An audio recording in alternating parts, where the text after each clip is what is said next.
merci d'être aussi fidèle. Voilà.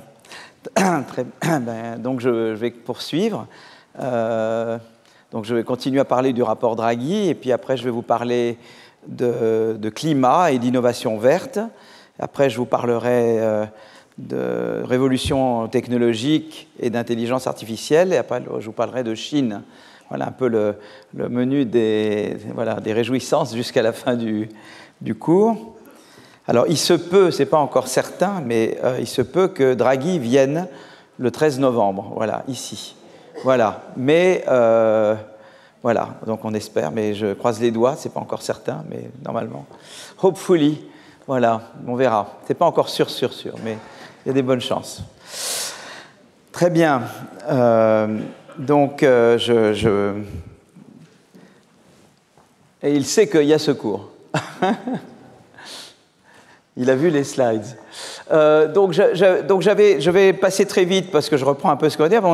J'avais parlé du décrochage européen par rapport aux États-Unis et que, en fait, après une période de rattrapage entre la fin de la Deuxième Guerre mondiale et, disons, le début des années 90, le PIB par tête européen a rattrapé le PIB par tête américain en partie, pas complètement. Et je vous avais dit que le rattrapage s'était fait en partie parce que nous avions reconstitué nos stocks de capital en Europe, notamment grâce au plan Marshall et en bénéficiant des prix de l'énergie qui, jusqu'aux années 70, étaient relativement bas. Ensuite, nous avions également rattrapé grâce au rattrapage technologique, c'est-à-dire l'imitation des technologies venant des États-Unis, bénéficiant du niveau d'éducation que nous avons en Europe. Donc ça a été des leviers importants du rattrapage. Mais après, dès qu'il s'est agi de passer à l'innovation de rupture, l'innovation à la frontière technologique, on n'a pas su faire pour le moment vraiment en Europe. Et les États-Unis, c'est le moment où il y a eu la révolution des technologies de l'information. Et évidemment, les États-Unis ont initié cette révolution. Et nous avons eu du mal à l'intégrer. Je vous ai montré un peu tout ça là, dans les fois précédentes. Et en partie, j'ai essayé de comprendre pourquoi les États-Unis sont en avance sur nous. Et j'ai mentionné l'écosystème américain d'innovation, le fait qu'ils ont une recherche fondamentale beaucoup mieux financée que chez nous. Ils ont un écosystème financier qui est beaucoup plus favorable à l'innovation de rupture, notamment avec le capital risque, les investisseurs institutionnels, financement par action plutôt que par banque, par un financement bancaire. Et puis, ils ont les fameuses DARPA, les Defense Advanced Project Agency, qui c'est une manière très moderne de faire de la politique industrielle et qu'ils ont déjà commencé à mettre en place dans les années 50 sur défense et espace, puis qu'ils ont étendu à d'autres domaines comme les infrastructures, l'énergie et les biotech avec la BARDA. D'accord ? Donc là, je continue un petit peu. Donc je vais repasser très vite sur le début de ce que j'avais fait sur Draghi et Bocconi. Donc il y a eu deux rapports qui sont sortis en parallèle. L'un initié par l'école Bocconi, mais à laquelle l'école d'économie de Toulouse, Jean Tirole et d'autres ont participé, et moi-même un peu. Et puis l'autre, le rapport Draghi, auquel aussi on a participé, là, plus ou moins à différents niveaux, qui est donc le rapport qui est maintenant présenté largement. Je dois vous dire que, je ne dois pas dévoiler, mais hier quand même, je déjeunais avec le ministre de l'économie et je n'avais pas l'impression qu'il sentait en Europe beaucoup de répondants en matière de politique d'innovation. C'était assez triste, je veux dire, pour le moment. Hein, peut-être que ça va changer, mais il n'y a pas pour le moment du répondant réel sur les politiques d'innovation en Europe, ce qui était assez dramatique. Voilà, donc je vais passer assez vite sur Draghi au début, puisqu'après je vous parlerai de climat. Et voilà. Donc, des programmes de soutien à l'innovation. Donc en fait, si vous voulez, je vous avais parlé des DARPA, et que l'équivalent européen, c'est la European Innovation Council, mais qui n'est pas une DARPA. Et en fait, elle n'est pas une DARPA. Je vous avais dit que la DARPA, c'était vraiment quelque chose qui avait été initié, l'idée de dire l'argent vient des ministères aux États-Unis, par exemple le ministère de la Défense. Ils désignent des chefs d'équipe qui peuvent venir du milieu industriel ou du milieu académique pour une période de 3 à 5 ans. Et ces chefs d'équipe ont à leur disposition un montant d'argent qu'ils peuvent investir librement dans des projets. Ils suscitent des projets concurrents pour remplir des missions données. D'accord ? Donc ça, c'est quand même... voilà. Donc le développement d'Internet, ARPANET, la navigation GPS, les drones militaires, tout ça, c'est des conséquences, c'est des corollaires du programme DARPA du programme DARPA mis en place dans les années 50. D'accord ? Donc ça, c'était... donc voilà, donc je vous avais dit un peu comment ça marchait les programmes managers, qui restent là pour une durée limitée. Et chaque programme de la DARPA est structuré autour d'une mission spécifique, par exemple liée à des défis technologiques critiques. L'objectif est de diriger le changement technique et à la réalisation d'un objectif bien défini. Bien que l'agence ait été fondée pour des raisons militaires, de nombreuses technologies développées sous son égide ont eu des applications civiles importantes, l'Internet, l'interface cerveau-machine, etc. Et après, ils ont créé l'ARPA Énergie, l'ARPA Infrastructure et après la BARDA. D'accord ? Donc, par comparaison, en Europe, vous avez la European Innovation Council qui a pour rôle de soutenir l'innovation de rupture, mais en fait, ce n'est pas vrai. La DARPA soutient des technologies, je vous ai montré, on va le revoir avec les diagrammes, des technologies, vous savez, il y a des différents niveaux de développement. Quand on est au stade le plus fondamental, on est au niveau 1, on monte au niveau 2, 3, 4, 5, et puis quand on est à un niveau avancé, c'est que la technologie est déjà proche de la commercialisation. Et en fait, si vous voulez, ce qui est intéressant, c'est que la DARPA, c'est vraiment au niveau 2, 3, 4, quoi. Vous voyez, c'est-à-dire que la recherche fondamentale a déjà été faite. Le niveau 1, c'est la recherche fondamentale. Et la DARPA, elle vous fait passer, elle s'occupe vraiment de là où c'est la rupture, mais c'est au niveau 2, 3. C'est des technologies qui ne sont pas encore abouties, justement. Tandis que la European Innovation Corporation, je sais plus quoi, le C, c'est pourquoi le Council, finance majoritairement des étapes de commercialisation de technologies abouties, c'est-à-dire des technologies readiness level, des TRL plus grands que 5, vous voyez, tandis que la DARPA, c'est surtout des technologies naissantes au niveau 3-4, voilà. Hein. Donc, voilà. Donc, ça, donc j'avais un peu montré les niveaux technologiques. Donc, ça, vous avez vraiment la recherche la plus fondamentale, elle est là. Et puis, plus vous allez vers les chiffres élevés, plus vous êtes proche de la commercialisation. D'accord ? Et typiquement, la DARPA, elle est vraiment dans ces niveaux-là, alors que la plupart des projets financés par la European Innovation Council, c'est vraiment dans ces niveaux-là, quoi, déjà trop près de la commercialisation. Hein, d'accord ? Donc ça, je vous avais un peu expliqué ce que c'est que les technologies readiness, hein, et pourquoi nous ne sommes pas bons en Europe dans les stades qui sont les stades 3-4. Voilà. D'accord ? Donc les DARPA et ARPA concentrent leur financement sur les projets en phase initiale, prometteurs. En Europe, seuls les programmes Pathfinders et Transition soutiennent ces technologies, mais avec des financements relativement limités, tandis que le programme Accelerator voilà, c'est les technologies Readiness Level 5 ou plus, c'est vraiment notre programme Accelerator qui est le principal programme et qui est surtout à des niveaux déjà très proches de la commercialisation. D'accord. Voilà. Alors, juste pour vous donner un ordre de grandeur, la DARPA, c'est le budget annuel de la DARPA, je crois que ça devait être 4-5 milliards ou 6 milliards, je crois. Alors, évidemment, le budget annuel de la European Innovation Council, c'est 1,4 milliard réparti sur 3 programmes. Seul le programme Pathfinder et Transition finance l'innovation de rupture. Et ils reçoivent au maximum 470 millions d'euros de financement, voyez, comparé au budget de la DARPA qui est bien plus grand, quoi. Voilà. Donc ça c'est un des problèmes, c'est qu'on donne finalement en Europe très peu de fonds pour l'innovation de rupture, de fonds publics, hein, d'accord ? Voilà. En fait, une grande partie du rôle de la European Innovation Council, c'est de compenser les imperfections de marché de capitaux dont je parle avec Draghi tout à l'heure, plutôt que de favoriser l'innovation de rupture. D'accord ? Alors, la gouvernance, non seulement on met peu d'argent dans l'innovation de rupture, mais même la gouvernance de la European Innovation Council n'est pas du tout la même que les DARPA. Les membres du Conseil et la présidence de la European Innovation Council sont nommés par la Commission européenne, laissant une grande part de décision à la Commission européenne. Donc ça devient très politique. Hein, alors que les chefs d'équipe des DARPA ont une complète autonomie.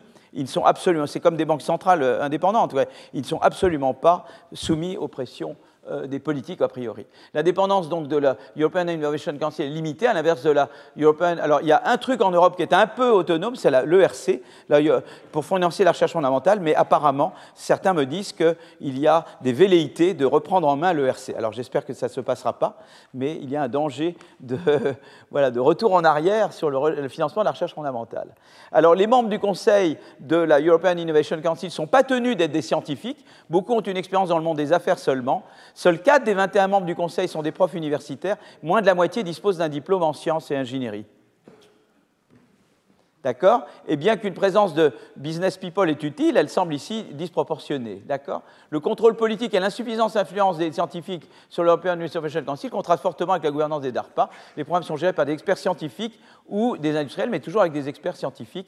Ce contrôle politique contraste également avec les autres institutions européennes nationales. Les banques centrales, par exemple, comme je vous disais, le système judiciaire et la politique de concurrence sont indépendantes des États, des gouvernements nationaux. Vous voyez? Donc ça, c'est quand même intéressant. La Banque centrale, ça a été important, la création de la Banque centrale européenne. Voilà. Alors, la domination des grandes entreprises middle tech et leur incapacité à innover dans le secteur high-tech rendent nécessaire un soutien aux jeunes entreprises capables de se démarquer et de s'imposer dans ces domaines high-tech. Mais le problème, c'est qu'en fait, les très jeunes entreprises, donc ce qu'il faut, c'est aider des très jeunes entreprises, voilà, des jeunes qui démarrent avec dans des technologies avancées. C'est ça qu'il faut aider. Des très jeunes entreprises qui démarrent dans du biotech, dans du software, etc. Et en fait, ces très jeunes entreprises sont très peu soutenues par la European Innovation Council. Moins de 20% des entreprises soutenues sont des start-up, ont moins de 4 ans. Et en fait, le ESC se concentre surtout sur des entreprises déjà d'âge très très mûr. Et ça, ce n'est pas favorable à l'innovation de rupture. Alors, là, c'était vraiment le rapport d'Aboconi, mais le rapport Draghi est dans les mêmes eaux. Donc, le rapport Draghi disons, est à une ampleur plus grande. Donc là, le rapport d'Aboconi, c'était vraiment concentré sur DARPA versus EIC. C'était vraiment ça, et en montrant que l'Europe, c'était middle tech versus high tech pour les États-Unis. Et le rapport Draghi, il regarde plus généralement l'écosystème dans son ensemble. Je vous avais dit recherche fondamentale, marché des capitaux et DARPA. Et Draghi va regarder la recherche fondamentale, le marché des capitaux, il va regarder aussi le marché des biens et services qui est très segmenté. Je voyais des Chinois ce matin, des représentants chinois, et ils me disaient, oui là, et quid de l'Europe, etc. Mais je dis, l'Europe c'est très grand, vous savez, la Chine c'est grand, mais l'Europe c'est grand. Le problème de l'Europe, c'est qu'elle est segmentée. On a un marché des biens et services qui est très segmenté, et on a un marché des capitaux qui est trop segmenté. Si on arrivait à unifier davantage l'espace européen sur le plan marché des biens, marché des capitaux, on pourrait faire des grandes choses, mais pour le moment, on n'y arrive pas.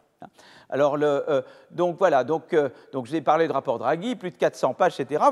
Vous verrez Draghi. Donc j'espère, je croise les doigts pour que Draghi vienne. Et normalement, il doit y avoir également quelqu'un d'autre, un autre visiteur qui soit là le 13. Mais voilà, je suis superstitieux, mais je crois que normalement, il devrait y avoir quelqu'un d'autre. Voilà, qui vient de la rive droite. Voilà, bon, bref. Alors, nous nous penchons ici sur les constats et les recommandations. Marché de capitaux, marché unique des biens et services et politique d'innovation. D'accord ?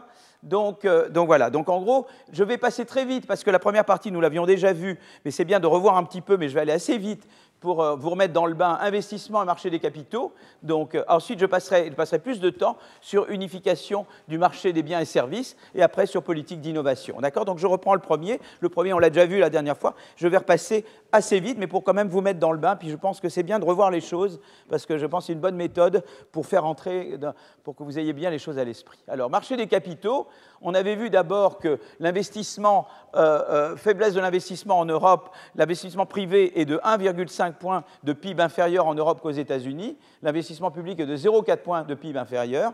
Ça rejoint un peu la R&D. Je vous avais dit, la R&D publique n'était pas très différente entre les États-Unis et l'Europe, mais la grande différence, c'était la R&D privée. Et pourquoi ? Parce que la R&D privée va beaucoup dans les high-tech et qu'on n'est pas assez high-tech. Donc on avait vu la dimension sectorielle ici, du sous-investissement en R&D privée en Europe. D'accord ? Donc c'est important que vous gardiez ça. J'espère que vous avez accès. Normalement, on a accès aux slides.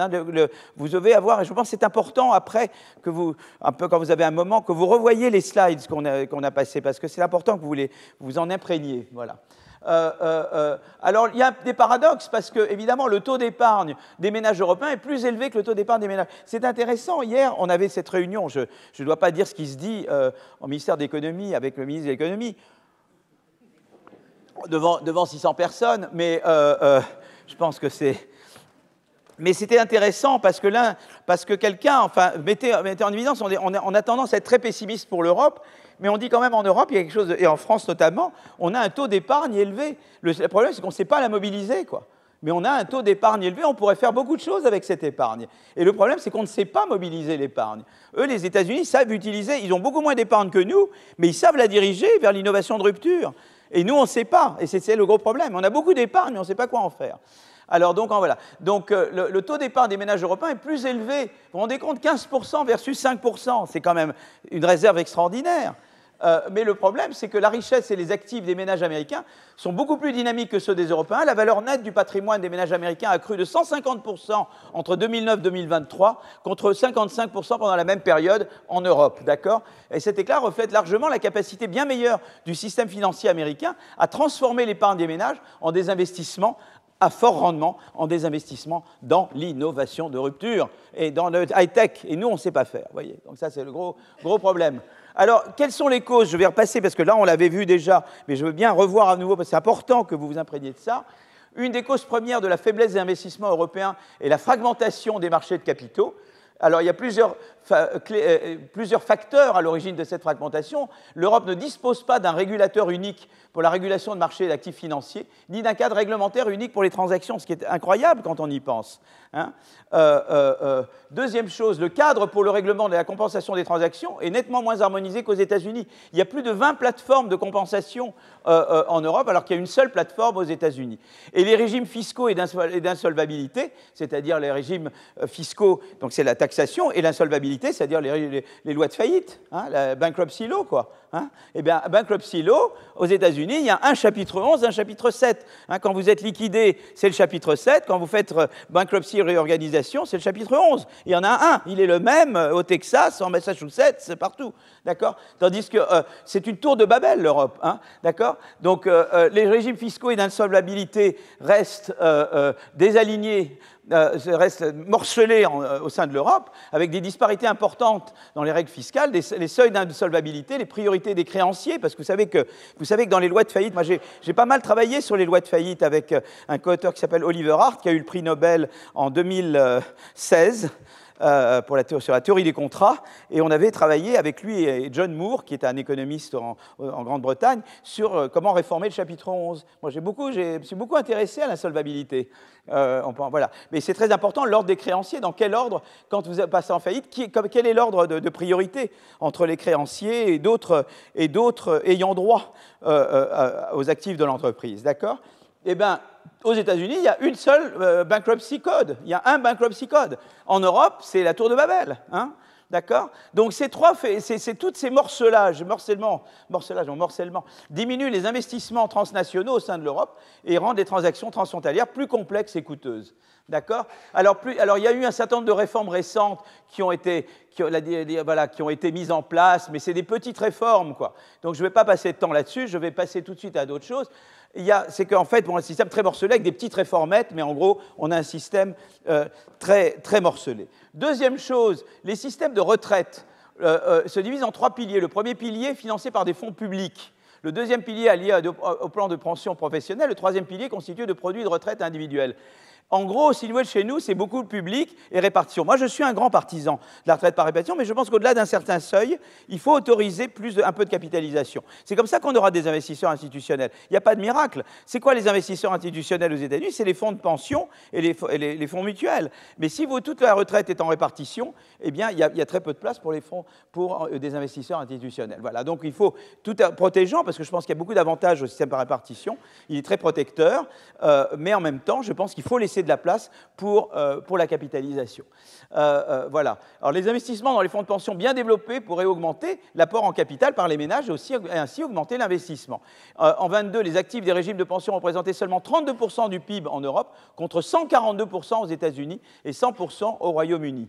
D'accord ? Et les actifs sont en grande partie concentrés, ceux d'Europe, dans 3 pays, Pays-Bas, Danemark, Suède, qui représentent 62% du total de ces actifs, alors que c'est des petits pays. D'accord ? C'est intéressant. Et c'est intéressant parce que le Danemark et la Suède, c'est des pays très inclusifs, c'est des pays très égalitaires. Enfin, la Suède, moins maintenant, mais quand même, c'est pas des pays de capitalisme sauvage. Hein. Donc, c'est ça qui est intéressant. Voilà. Alors, le faible développement des fonds de pension qui va de pair avec la prédominance du système de financement des retraites par répartition peut paraître une opportunité manquée du point de vue de l'investissement. D'accord ? Alors, la Suède est quelque chose d'intéressant parce que c'est un pays quand même très égalitaire. C'est un pays, voilà. Alors, un peu moins, ils ont fait certaines réformes que je conteste et je n'aurais pas faites, sur l'éducation notamment, mais c'est quand même un pays qui demeure très égalitaire. Et pourtant, ils ont trouvé des moyens de mobiliser l'épargne des ménages vers l'innovation. D'accord ? Un facteur clé de cette mobilisation de l'épargne est le système de pension premium, où 2,5% du revenu imposable des Suédois est automatiquement alloué à un fonds de pension. Ça, c'est pas mal, avec la possibilité de choisir les investissements, ce qui favorise les actions domestiques et le financement des introductions en bourse. Mais c'est déjà pas mal. Vous voyez, donc moi, je trouve que c'est déjà intéressant de regarder que font les Suédois, que font les Danois, car ce ne sont pas les modèles sociaux les pires au monde. Hein. Les Suédois peuvent également investir facilement dans les petites et moyennes entreprises à travers des comptes d'épargne fiscalement avantageux, sans exigence de déclaration complexe, qui renforce la participation des ménages au marché des actions. Moi, je trouve que c'est bien de ça ne veut pas dire qu'il faut faire de la décalcomanie sur les pays qui marchent bien, mais quand il y a des choses qui marchent bien, eh bien, ça vaut la peine, en tout cas, de s'interroger comment on pourrait l'adapter ou pas l'adapter, etc. Cette forte participation des investisseurs individuels a permis au marché d'introduction en bourse.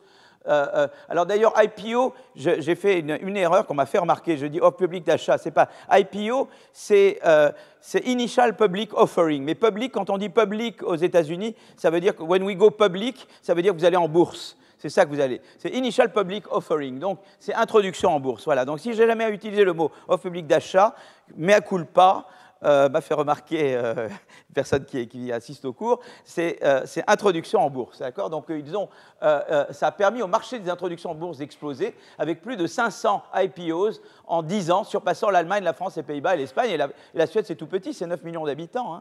C'est incroyable.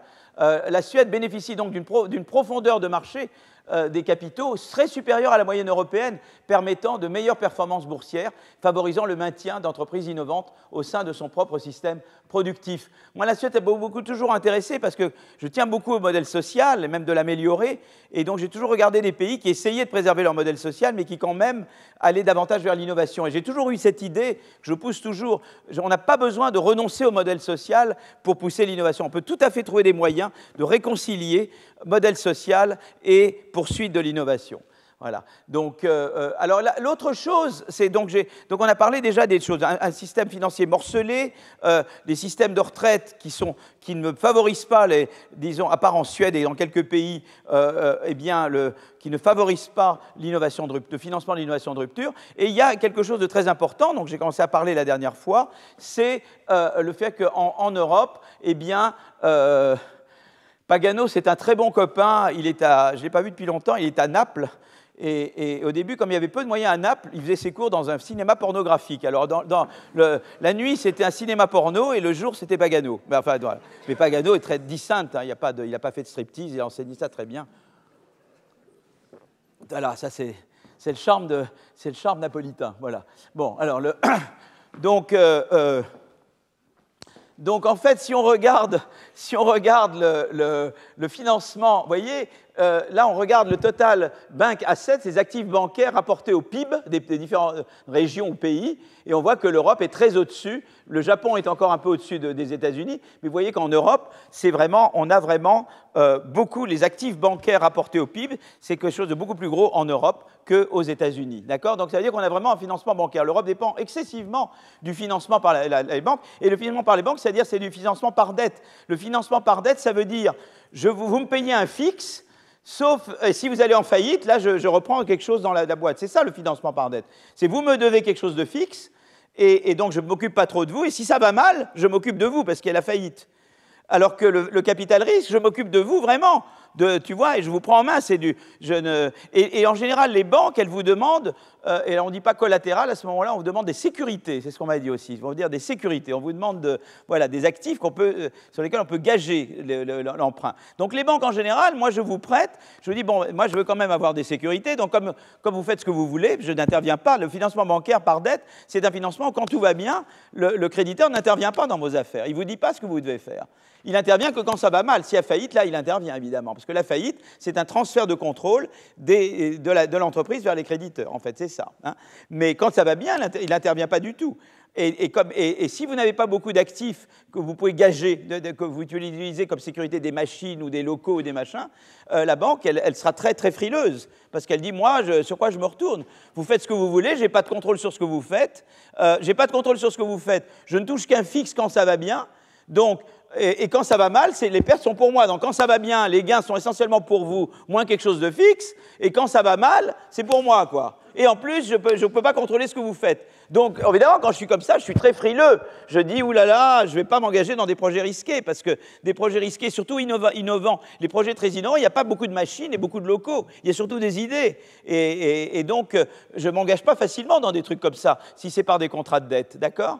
Donc voilà, et c'est ça le problème du financement par dette. Vous voyez, le financement par dette, c'est parfait pour de l'imitation. Si je finance un projet, vous imitez, vous allez faire telle chose, je sais exactement ce que vous faites, là, ou bien vous êtes une grosse boîte, vous avez des actifs, des locaux, etc., des machines, là, ça marche très bien. Mais quand c'est un truc très innovant, on ne sait pas trop où ça va, et il n'y a pas de machine et il n'y a pas de machin, il n'y a pas de machine et il n'y a pas de machine et il n'y a pas de locaux, eh bien, sur lesquels je peux gager, eh bien, à ce moment-là, le financement par dette, par banque, n'est pas bon.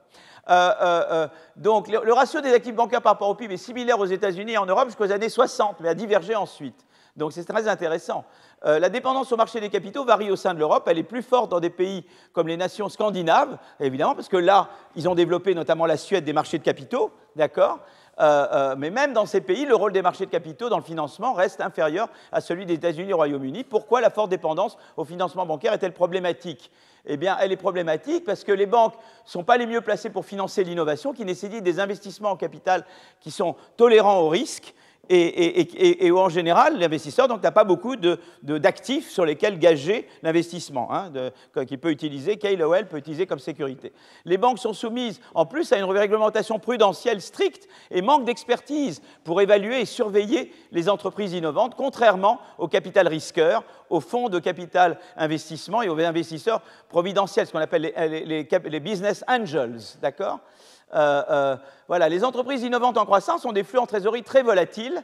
Là, il y a une petite faute d'orthographe, parce que volatile, il doit y avoir un E entre le L et le S, souvent négatif pendant plusieurs années, ce qui augmente le risque de faillite, même avec un faible niveau de dette. D'accord ? Vous voyez, par exemple, Tesla, je vous avais montré, au début, ça a beaucoup perdu, après, ça a gagné.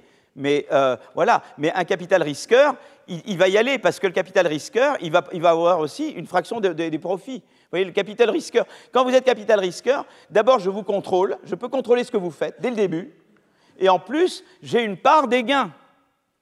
Et à mesure que vous vous enrichissez, je cède du contrôle et je cède de la part pour vous. Vous voyez, je veux dire, et jusqu'à ce que vous alliez à initial public offering. Vous voyez, c'est comme ça que ça marche le venture capital. Je vous accompagne, je suis votre tuteur. Donc, je suis votre tuteur, ça veut dire que je vous contrôle. Je vous dis, ça tu fais pas.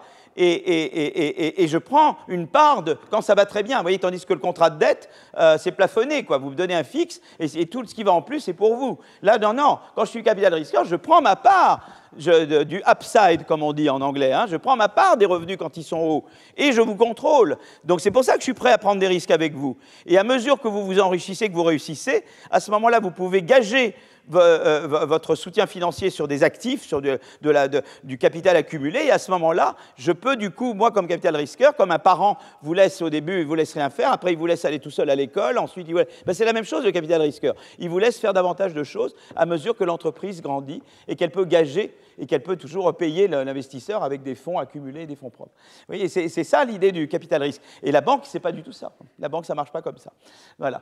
Donc les banques sont généralement réticentes à prendre des risques élevés, surtout avec des entreprises ayant des flux de trésorerie volatiles et souvent négatifs comme Tesla au départ. Elles se basent principalement sur la capacité des entreprises à rembourser des prêts à court et moyen terme et elles exigent des garanties solides, voilà, les sécurités, les garanties, souvent matérielles pour minimiser les risques. Mais quand vous êtes quelqu'un de très innovant, qui avait juste une très bonne idée que vous voulez poursuivre, vous n'avez pas beaucoup de garanties matérielles que vous pouvez apporter. Vous voyez, donc ça, les entreprises en banque qui n'ont pas généré de profit stable ne peuvent pas toujours fournir ces garanties et assurer des remboursements réguliers. À l'inverse, le capital risque est spécifiquement conçu pour financer des entreprises à haut risque à fort potentiel de croissance. Les investisseurs en capital risque acceptent des pertes potentielles à court terme en échange de rendements élevés à long terme. Ils apportent également des fonds propres, ce qui n'alourdit pas l'endettement de l'entreprise et donc lui donne plus de flexibilité pour se concentrer sur sa croissance sans les contraintes rigides du remboursement de la dette bancaire. D'accord ? Les innovations technologiques transformatrices se produisent souvent dans des pays dotés de systèmes financiers basés sur le marché, comme aux États-Unis, au Royaume-Uni, Scandinavie, car ces systèmes favorisent le capital risque, qui est mieux adapté aux investissements à long terme et risqués, sont plus tolérants à l'échec. D'accord? Donc ça, c'est quelque chose de voilà. Alors, outre le fait que tu as le sous-développement du capital risque en Europe, le secteur bancaire européen fait face à des contraintes spécifiques. La capacité des banques européennes à financer des grands investissements est limitée par une rentabilité inférieure, des coûts plus élevés, une taille plus petite comparée à leurs homologues américaines, en lien à des contraintes qui leur sont spécifiques. Le secteur bancaire européen fait face à des coûts de conformité réglementaire plus élevés. Le système bancaire européen est fragmenté en raison d'une union bancaire incomplète. Cette fragmentation empêche les banques européennes d'atteindre l'échelle de leurs homologues américains. Un écart persistant dans le rendement des capitaux propres entre les banques européennes et américaines est observé, principalement en raison des revenus nets plus élevés des banques américaines provenant des frais et commissions. Cela s'explique par le fait que les banques américaines sont plus actives sur les marchés de capitaux et bénéficient d'un marché de capital plus unifié que le marché européen. Tous ces facteurs mentionnés, faible rentabilité, coûts élevés, fragmentation du secteur et moindre activité sur le marché de capitaux, contribuent à la capitalisation boursière inférieure des banques européennes. Et vous voyez donc la capitalisation boursière, vous voyez, les banques européennes sont beaucoup moins capitalisées. La plus grande banque américaine, JP Morgan, a une capitalisation supérieure à celle des 10 plus grosses banques européennes réunies. D'accord? Alors, je vous avais parlé un peu de la titrisation, mais je ne vais pas vous... Qu'est-ce que la titrisation? C'est un processus financier par lequel grâce auquel une banque regroupe des prêts ou d'autres créances en un ensemble d'actifs qu'elle transforme ensuite en titres qui peuvent être négociés. Alors, évidemment, la titrisation permet à la banque donc de transférer une partie du risque aux investisseurs eux-mêmes, de libérer donc du capital et de faciliter des nouveaux prêts tout en offrant aux investisseurs des actifs diversifiés. Évidemment, quand elle n'est pas encadrée, ça vous donne la crise de 2008. C'est la crime des subprimes, d'accord? Donc là, c'est là que Bâle III est important. C'est là que le Glass-Steagall Act aux États-Unis, c'était très important. Et quand quelqu'un qui peut être, voilà, je ne sais pas, c'est pas Trump qui a voulu revenir en partie sur Glass-Steagall, ou je ne sais plus comment ils ont. Et quand il y a eu la crise californienne, c'était qu'on était revenu en partie sur Glass-Steagall. Hein. Donc évidemment, il faut faire très attention que la titrisation soit encadrée, parce que sinon, on retombe, on génère à nouveau une crise comme celle de 2007-2008, d'accord? Donc ça, c'est très important d'avoir la supervision. C'est à nouveau, il faut autoriser la titrisation, mais avec des réglementations adéquates qu'il n'y avait pas au moment de la crise de 2007-2008. Hein. Voilà, donc si vous regardez ici, vous voyez donc ça, c'est la securitization, la titrisation. Vous voyez qu'elle est très supérieure aux États-Unis qu'en Europe. Le marché de la titrisation est bien moins développé que celui des États-Unis, avec une émission annuelle représentant 0,3% du PIB en Europe, contre 4% aux États-Unis en 2022. D'accord? Donc, le moindre développement de la titrisation s'explique par un cadre réglementaire plus strict dans l'Union européenne, qui n'est pas forcément mauvais, et l'absence d'entreprises quasi-publiques comme les Government Sponsored Enterprises américaines qui facilitent la standardisation des produits hypothécaires. Le rapport Draghi adopte une position relativement favorable au dispositif de titrisation et elle est ouverte à l'allègement de certaines réglementations du secteur, mais évidemment, il faut que ça soit dans des limites raisonnables parce que ce n'est pas Draghi qui va vouloir provoquer une nouvelle crise de 2008 alors qu'il nous a sorti de la crise de 2011-2012. Avec le whatever it takes, n'oublions jamais quand vous allez l'accueillir. Vous savez, c'était assez drôle parce que je l'avais au téléphone hier, et alors j'essaie de le faire venir à Paris, on arrive, on organise, et je lui ai dit, ma position c'est whatever it takes to get you here. Voilà, donc ça a été impactful. Alors, selon Draghi, les banques européennes ne pouvant pas s'appuyer sur la titrisation autant que leurs homologues américaines sont limitées dans leur flexibilité pour transférer des risques aux investisseurs, libérer du capital, stimuler les prêts. La titrisation pourrait aussi soutenir le développement des marchés de capitaux en Europe en permettant de transformer des prêts provenant des différents États membres en actifs standardisés et négociables. D'accord? La fragmentation bancaire en Europe est en grande partie due à l'implémentation incomplète de l'union bancaire, avec une supervision prudentielle unifiée, mais sans assurance des dépôts communes. Vous voyez? L'absence de ces réformes accroît le risque de cloisonnement réglementaire en période de crise, comme lors de la crise de la dette souveraine de 2011, ce qui empêche les banques d'opérer efficacement à l'échelle transfrontalière. Les banques ont peu d'incitation à se développer à l'international si le transfert de ressources entre filiales saines et en difficulté est restreint en cas de crise, limitant ainsi le partage des risques au niveau européen. Compléter l'union bancaire permettrait de réduire le biais nationaux et la fragmentation des marchés du crédit, favorisant l'intégration des marchés de capitaux. Une réforme minimale pourrait cibler les banques transfrontalières avec des normes spécifiques pour les protéger du cloisonnement réglementaire. Des banques véritablement continentales sont essentielles pour soutenir les entreprises opérant dans plusieurs États européens afin de souscrire des titres, accompagner les introductions en bourse et les opérations de fusion-acquisition et contribuer ainsi à l'union des marchés de capitaux. Donc voilà, ça c'est vraiment tout ce que j'avais. J'ai repris ce que j'avais fait la dernière fois, mais je crois que ça doit être vraiment vraiment clair, essayer de comprendre que nous n'avons pas l'écosystème financier en Europe.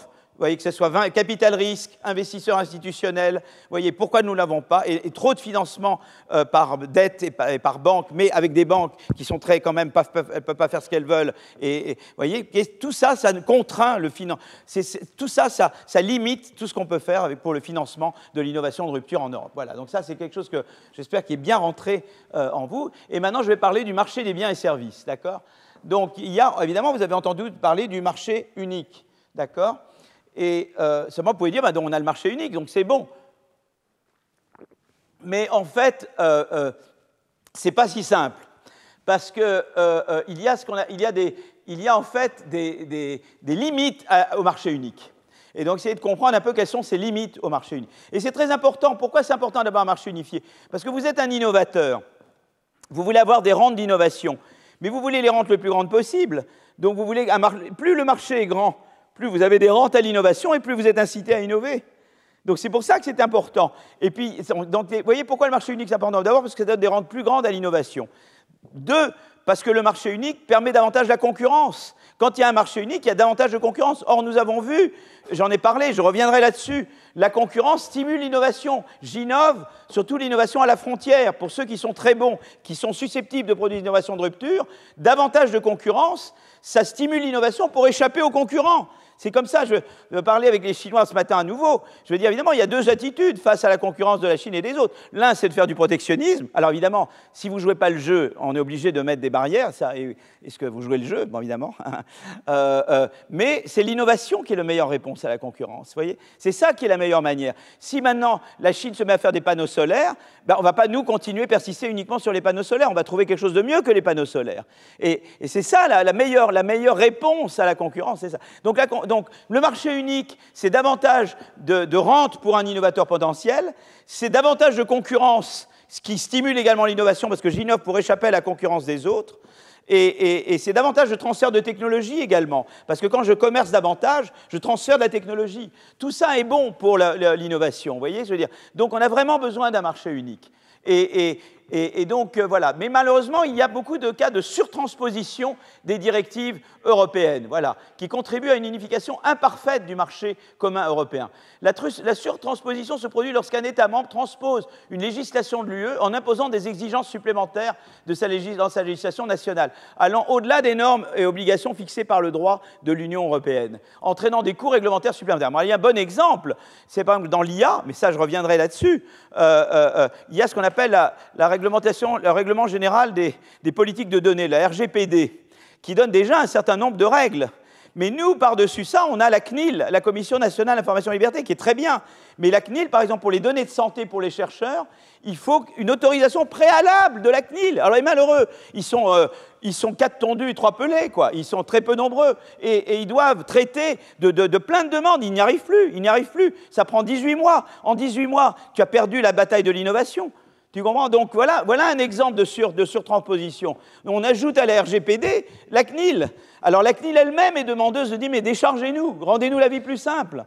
Tu vois, elle-même, les gens de la CNIL sont formidables quand tu les rencontres. Ils disent mais surtout, c'est pas du tout des bureaucrates tatillons et casse-pieds, pas du tout. C'est des gens qui sont très sympas, qui sont très compétents et ils disent on n'en peut plus parce qu'on nous met tellement de trucs que nous on ne peut pas traiter les demandes.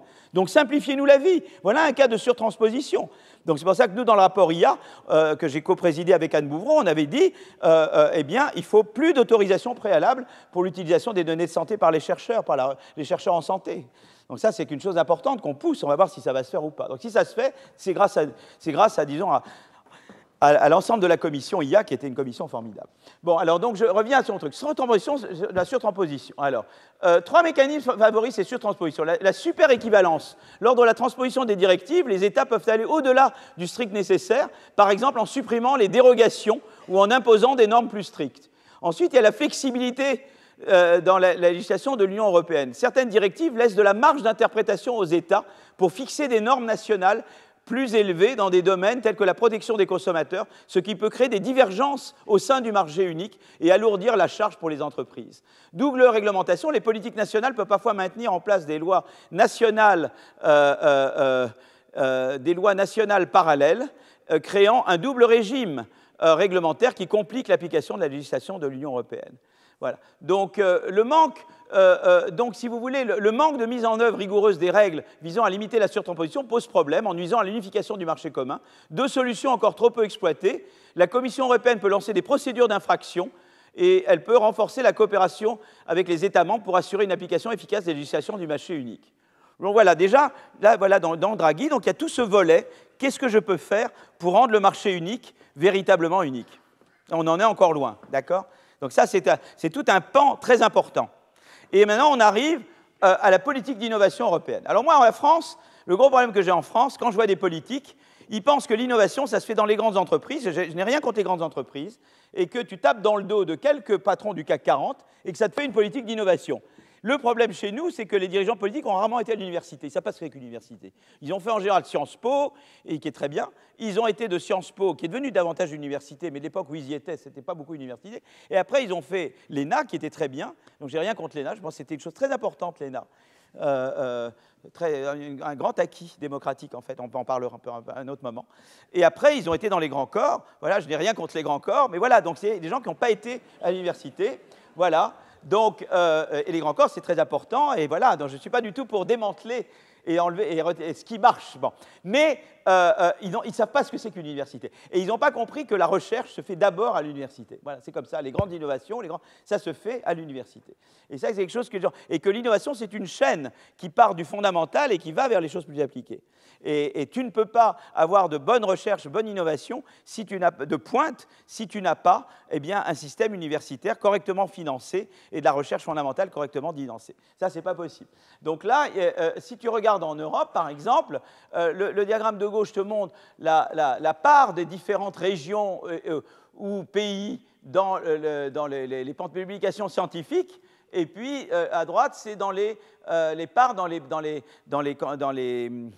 patent application, dans les candidatures de brevets, pour les demandes de brevets.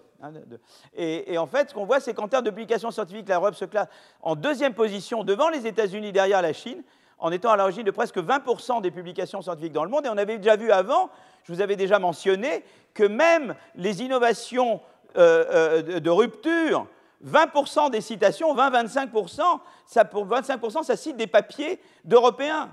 Vous avez montré le paradoxe qu'en Europe, on n'est pas bon pour implémenter de l'innovation de rupture, mais la recherche de base qui sous-tend l'innovation de rupture, l'Europe joue un rôle très important. Donc on a de très bons chercheurs et ils n'arrivent pas à traduire la recherche, on n'arrive pas à faire passer en Europe cette recherche de nos si bons chercheurs européens au stade de l'innovation de rupture. Vous voyez, c'est vraiment ça qui bloque chez nous. Alors, on se classe donc en deuxième position devant les États-Unis et on est à l'origine de presque 20% des publications scientifiques, d'après la base de données Scopus, qui est une date dont je reviendrai là-dessus quand on parlera de la Chine avec mes amis Luc et Raphaël qui sont là. En termes de dépôt de brevets, l'Europe se classe en troisième position derrière la Chine et les États-Unis, étant à l'origine de 17% de dépôt de brevets. L'Europe semble mieux s'en sortir en matière de publication scientifique, en matière de commercialisation de l'innovation, mais c'est quelque chose qu'on a vu plus en détail avant. Les start-up, alors évidemment, donc il y a l'idée qu'on a l'innovation de base, et donc on a des très bons chercheurs, et il y a le problème des start-up. Alors les start-up jouent un rôle crucial dans l'innovation, parce qu'elles sont à l'origine des percées technologiques et des innovations de rupture. Seulement, alors il y a beaucoup de start-up, et en France on a beaucoup de start-up maintenant. Avant on en avait peu, et c'est vrai qu'au cours des 20 dernières années, 20 ou 30, on a beaucoup augmenté le flux de start-up, d'accord ? Mais les start-up rencontrent des difficultés particulières en Europe. Alors que l'Europe affiche de bonnes performances en termes de création de start-up, avec un nombre de créations similaire à celui des États-Unis, celles-ci ont du mal à croître, et c'est ça le problème. Vous vous souvenez, je vous avais montré ces courbes qui relient l'âge de l'entreprise et la taille de l'entreprise. Et vous aviez vu que la courbe était beaucoup plus pentue aux États-Unis. On croît beaucoup plus avec l'âge aux États-Unis qu'en Europe. Parce qu'aux États-Unis, quand on est bon, on trouve des financements, ce qui vous permet de croître, et du coup, on écarte ceux qui sont moins bons. Et ça veut dire que si vous survivez plus longtemps, vous êtes non seulement quelqu'un qui a accès à des financements, mais vous êtes intrinsèquement meilleur. Et donc, vous avez un potentiel de croissance pour ces deux raisons-là, qui est plus important aux États-Unis qu'en Europe. Alors, donc, l'Europe compte un nombre réduit de licornes. Alors, les licornes, qu'est-ce que c'est ? Je vais vous donner la définition exacte d'une licorne. Alors, la licorne, c'est une société, donc, qui est en général de moins de 10 ans, non cotés en bourse et qui affichent une valorisation de plus de 1 milliard de dollars. Voilà exactement la définition que vous trouvez dans Wikipédia de la licorne, d'accord? Donc, voilà. Donc, des licornes, c'est des gens dont on sait déjà, elles ne font pas forcément déjà des profits, mais elles ont une valorisation déjà qui est grande. Parce que la valorisation, normalement, si on est dans un marché de capital parfait, c'est la valeur nette présente des profits futurs. C'est ça, la valorisation.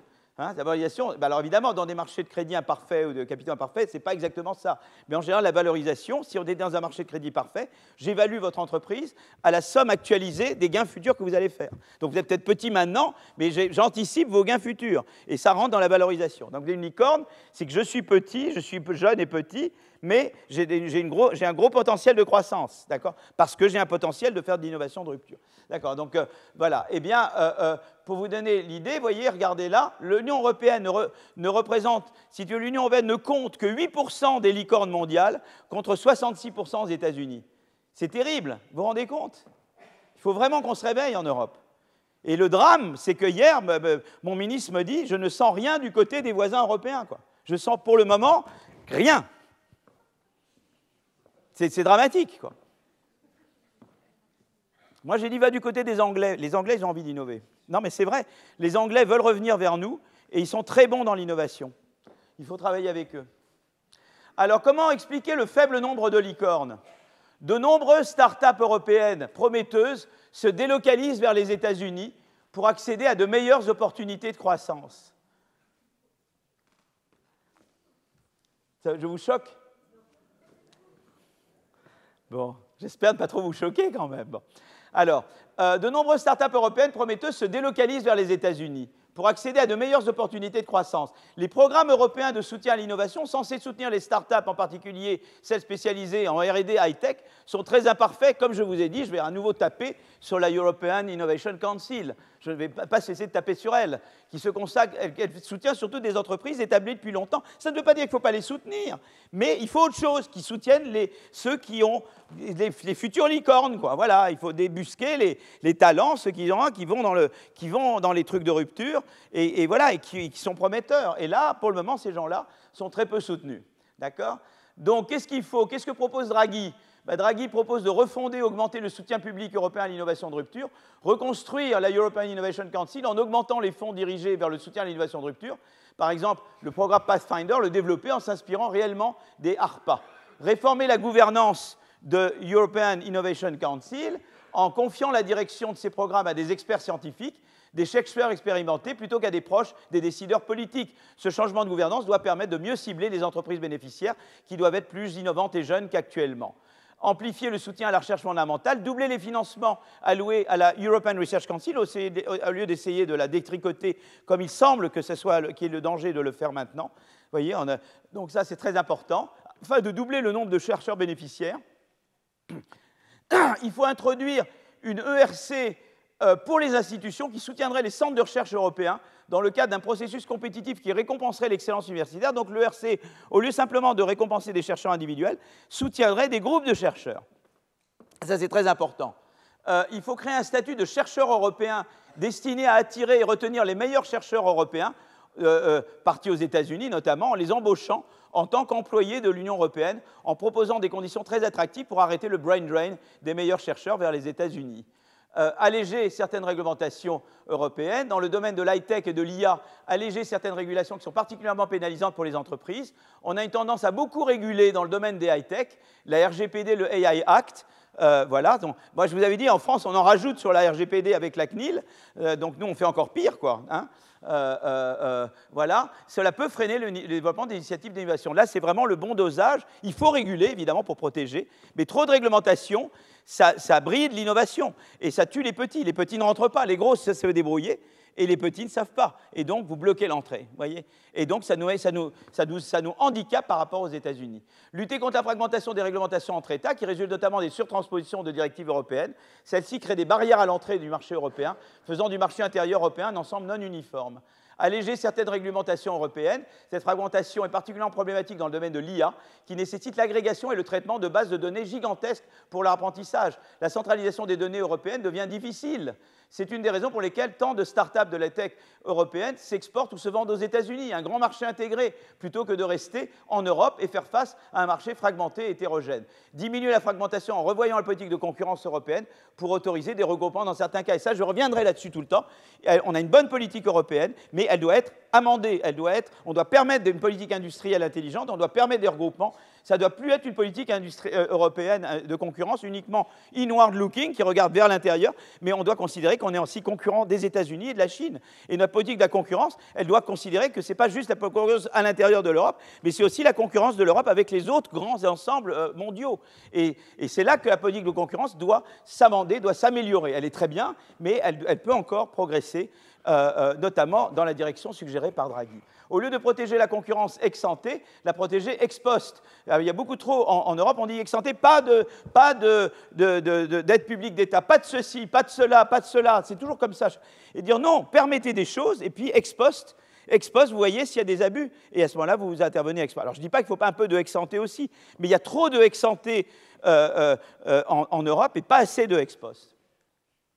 Cette réglementation concerne certains secteurs où les regroupements peuvent être particulièrement bénéfiques, comme les télécoms. L'objectif est de permettre à des investissements qui nécessitent des économies d'échelle et l'accès à un grand marché cohérent, plutôt que des petits marchés nationaux disloqués. Voilà. Donc en gros, là maintenant, vous êtes des experts du rapport Draghi, du rapport Bocconi. Vous savez pourquoi il y a ce rapport. Donc quand il va venir, vous allez venir, en tout cas lui dire que, ou pas, peut-être lui dire que vous n'êtes pas d'accord, voilà, en tout cas, vous l'aurez devant vous. Et je pense qu'il n'aura jamais eu un public aussi informé que le vôtre. Voilà. Donc, est-ce qu'on fait une petite pause de 5 minutes et on reprend? Ça vous va? On se retrouve dans 5-6 minutes? Voilà, tout de suite. Voilà. Bon, ben, je vais vous parler maintenant je vais vous parler de climat et de transition énergétique. D'accord? Cette fois-ci et la fois prochaine. Hein. Voilà. Après, je vous parlerai de révolution technologique dans l'histoire, et puis je vous parlerai d'IA après, hein, d'accord, et après de Chine. En gros, c'est ça la séquence. Donc, je parlais un tout petit peu quelques généralités sur le changement climatique. Donc déjà là, vous avez, on vous montre le réchauffement à travers le monde. Plus c'est rouge, plus c'est chaud. Hein. Donc ça, je pense que je n'avais pas besoin de vous le dire. D'ailleurs, ça se voit, les températures, vous voyez, anomalie, température, anomalie. Alors, par rapport à la moyenne 51-80. Vous voyez donc à peu près où c'est très, voilà, où c'est vraiment, on sort le plus des normales de saison, si on peut dire. Voilà, vous avez un peu comme ça une vision mondiale donc vous avez un réchauffement qui évidemment n'est pas uniforme. Et voilà. Hein. Alors, je vous ai souvent montré ça parce que c'est intéressant. Pourquoi c'est intéressant?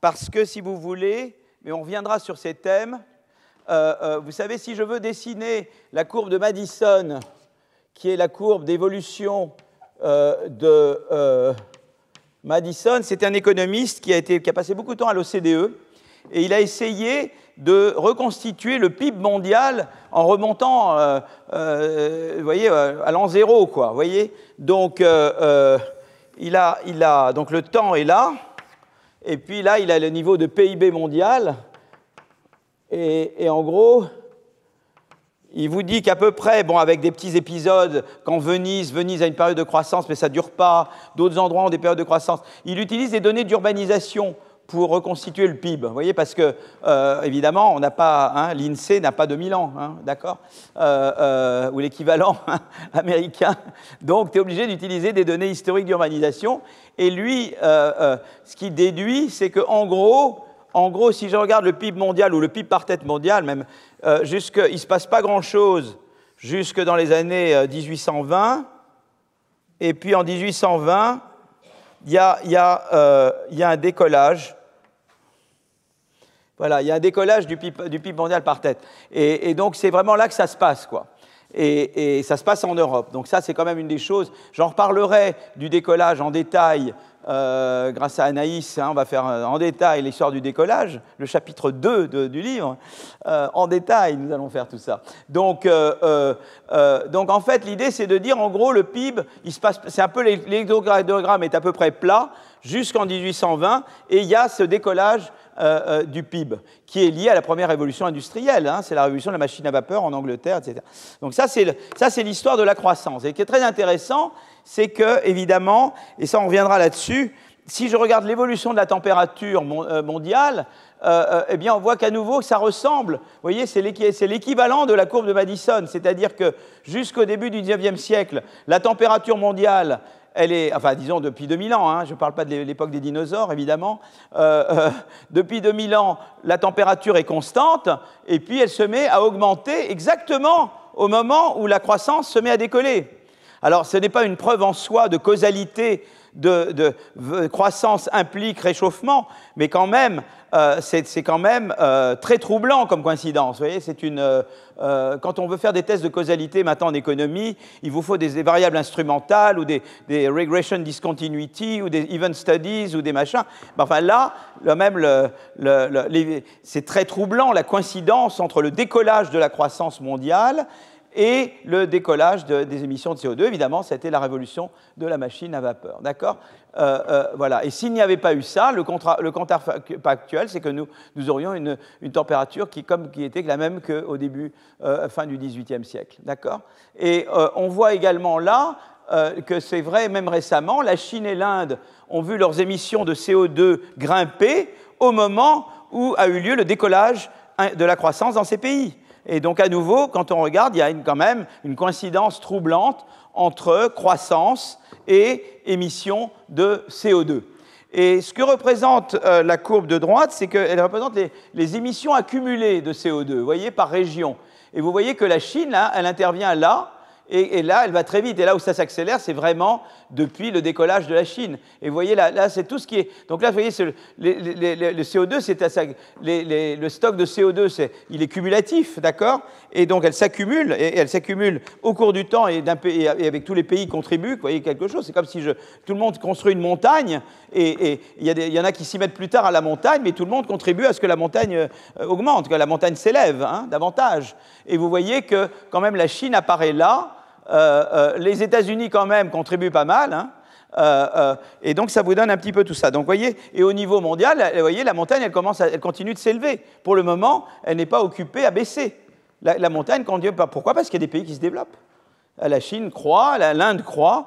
Et comment pouvez-vous dire à ces pays qui n'ont pas le droit de croître ? Après tout, nous, ils vont vous dire, vous avez fait de la croissance, justement, vous avez fait ça, vous êtes responsable de ça. Comment vous pouvez nous nier à nous le droit également nous développer comme vous l'avez fait, vous, au XIXe siècle ? Pourquoi vous nous niez le droit aussi d'améliorer nos standards de vie ? Vous voyez ? Tout pays a le droit d'aspirer ou de faire accéder ses habitants à de meilleurs standards de vie. Voilà, d'accord ? Donc voilà un petit peu ça, c'est les émissions totales, d'accord ? Alors après, on peut passer aux émissions par tête. Alors là, c'est quand même plus sympa, parce que si on regarde l'émission par tête, là, alors c'est vrai que la population augmente, donc ça, c'est un facteur d'accumulation des émissions, c'est la croissance démographique, et nous reviendrons à ça plus tard. Mais ce qui est quand même un élément d'optimisme, c'est que les émissions par tête d'habitants, mondialement, baissent. Vous voyez, le world, là, world, vous voyez, elles baissent. Alors, elles baissent plus dans les pays développés. Vous voyez, en Chine, elles augmentent. Elles ont augmenté, en Allemagne, elles baissent, dans les pays développés, elles baissent, en Chine, elles augmentent, en Inde, elles augmentent légèrement, mais mondialement, en moyenne, elles baissent. Mais c'est les émissions par tête, il y a la croissance de la population. Donc là, au total, vous voyez, les émissions globales, elles augmentent, mais par tête, elles baissent. Mais elles baissent surtout parce que dans les pays développés, elles baissent. D'accord ? OK ? Vous voyez, c'est clair, ça vous... D'accord ? OK. Bon, ben, on continue. Et la France, d'ailleurs, est assez... la France, ça baisse régulièrement. On est plutôt pas mal, nous. On baisse. Voilà.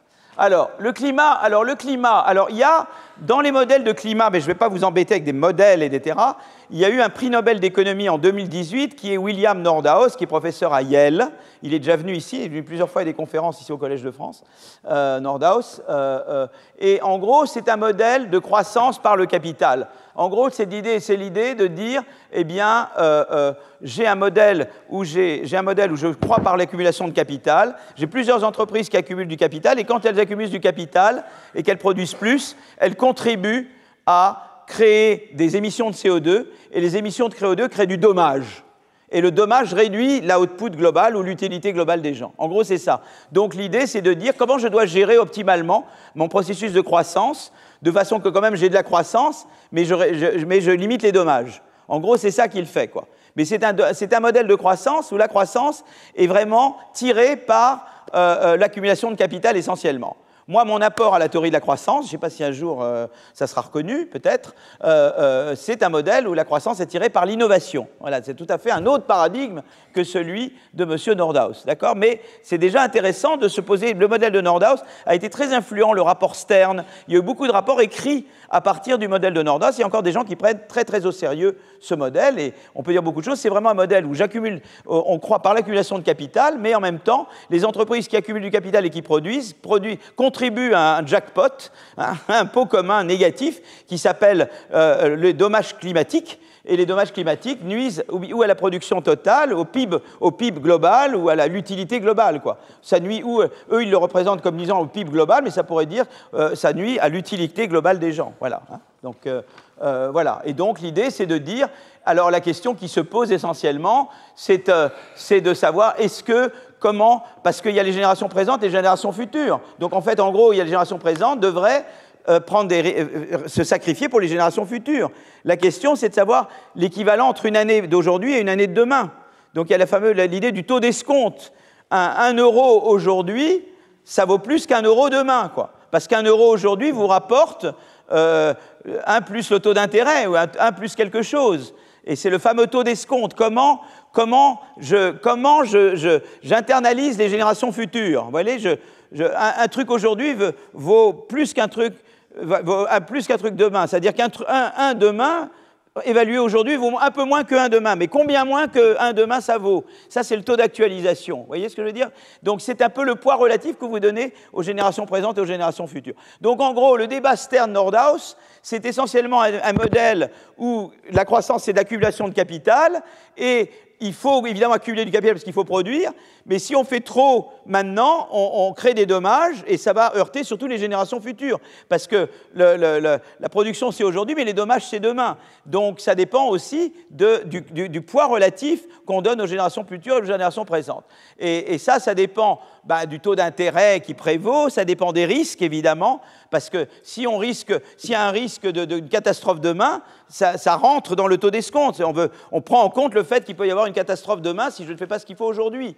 Donc, en gros, si vous voulez, dans ces modèles-là, il faut la notion de dommage. Quand je produis aujourd'hui, eh bien, je crée des dommages, j'accumule du CO2 qui crée des dommages demain.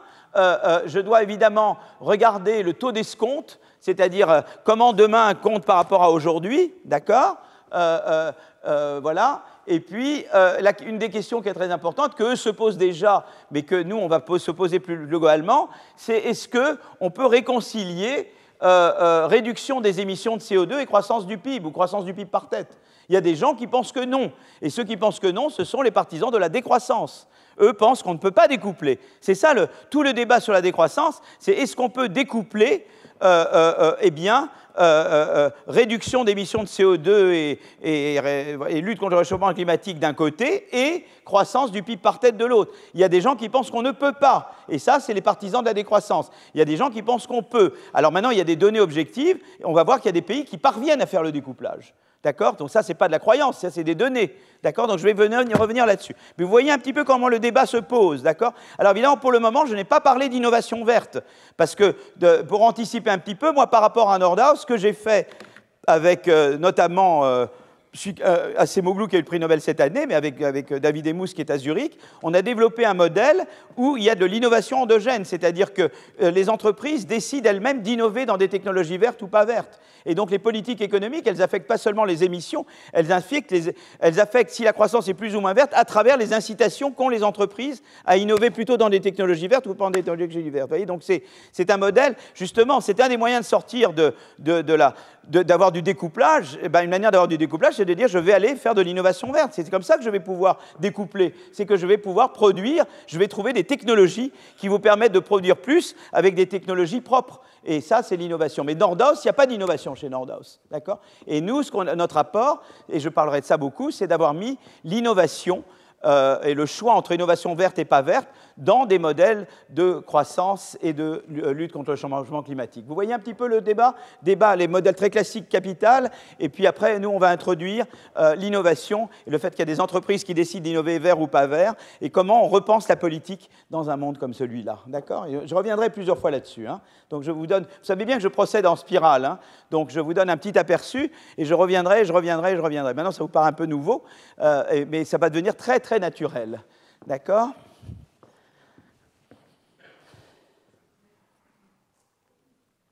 Alors regardez ici, par exemple, quand je représente sur cette figure-là, je vous dis, voilà, un peu vous donner les émissions. Donc on essaie de dire, voilà, il y a des, en gros, je produis, quand je produis, j'émets du CO2 plus ou moins, et les émissions de CO2, par l'effet de serre, eh bien, elles augmentent la température, parce qu'elles font que davantage de chaleur est bloqué sur la Terre, quoi, peut moins se disperser dans l'espace.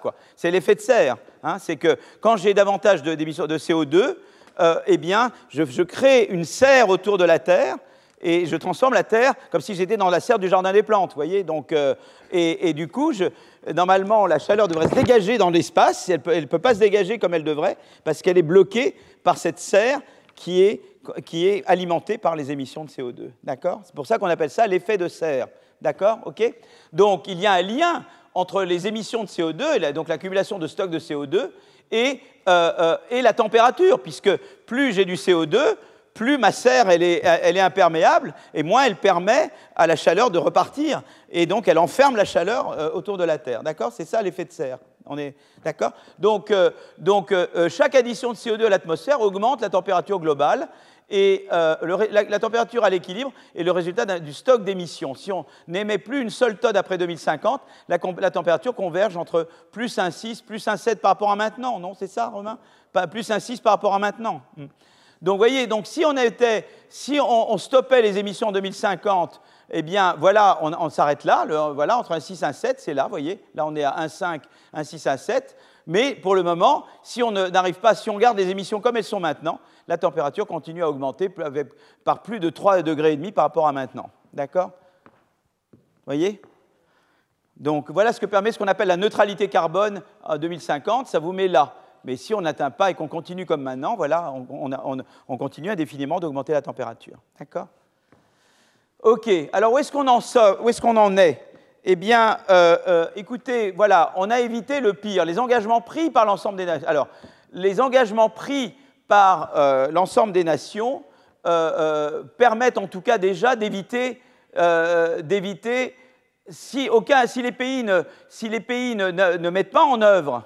Alors voilà, c'est ça. Les éditions, c'est-à-dire que si on ne met pas en œuvre, si on met pas du tout en œuvre les engagements, voilà, disons, voilà l'éventail d'augmentation de température de 4,1 à 4,8, quoi. Et ça, c'est si les pays implémentent les engagements actuels, en fait. Mais ils n'ont pas encore tous implémenté. D'accord ? C'est ça l'idée, quand même. À ce moment-là, on limite à 2,5, 2,9.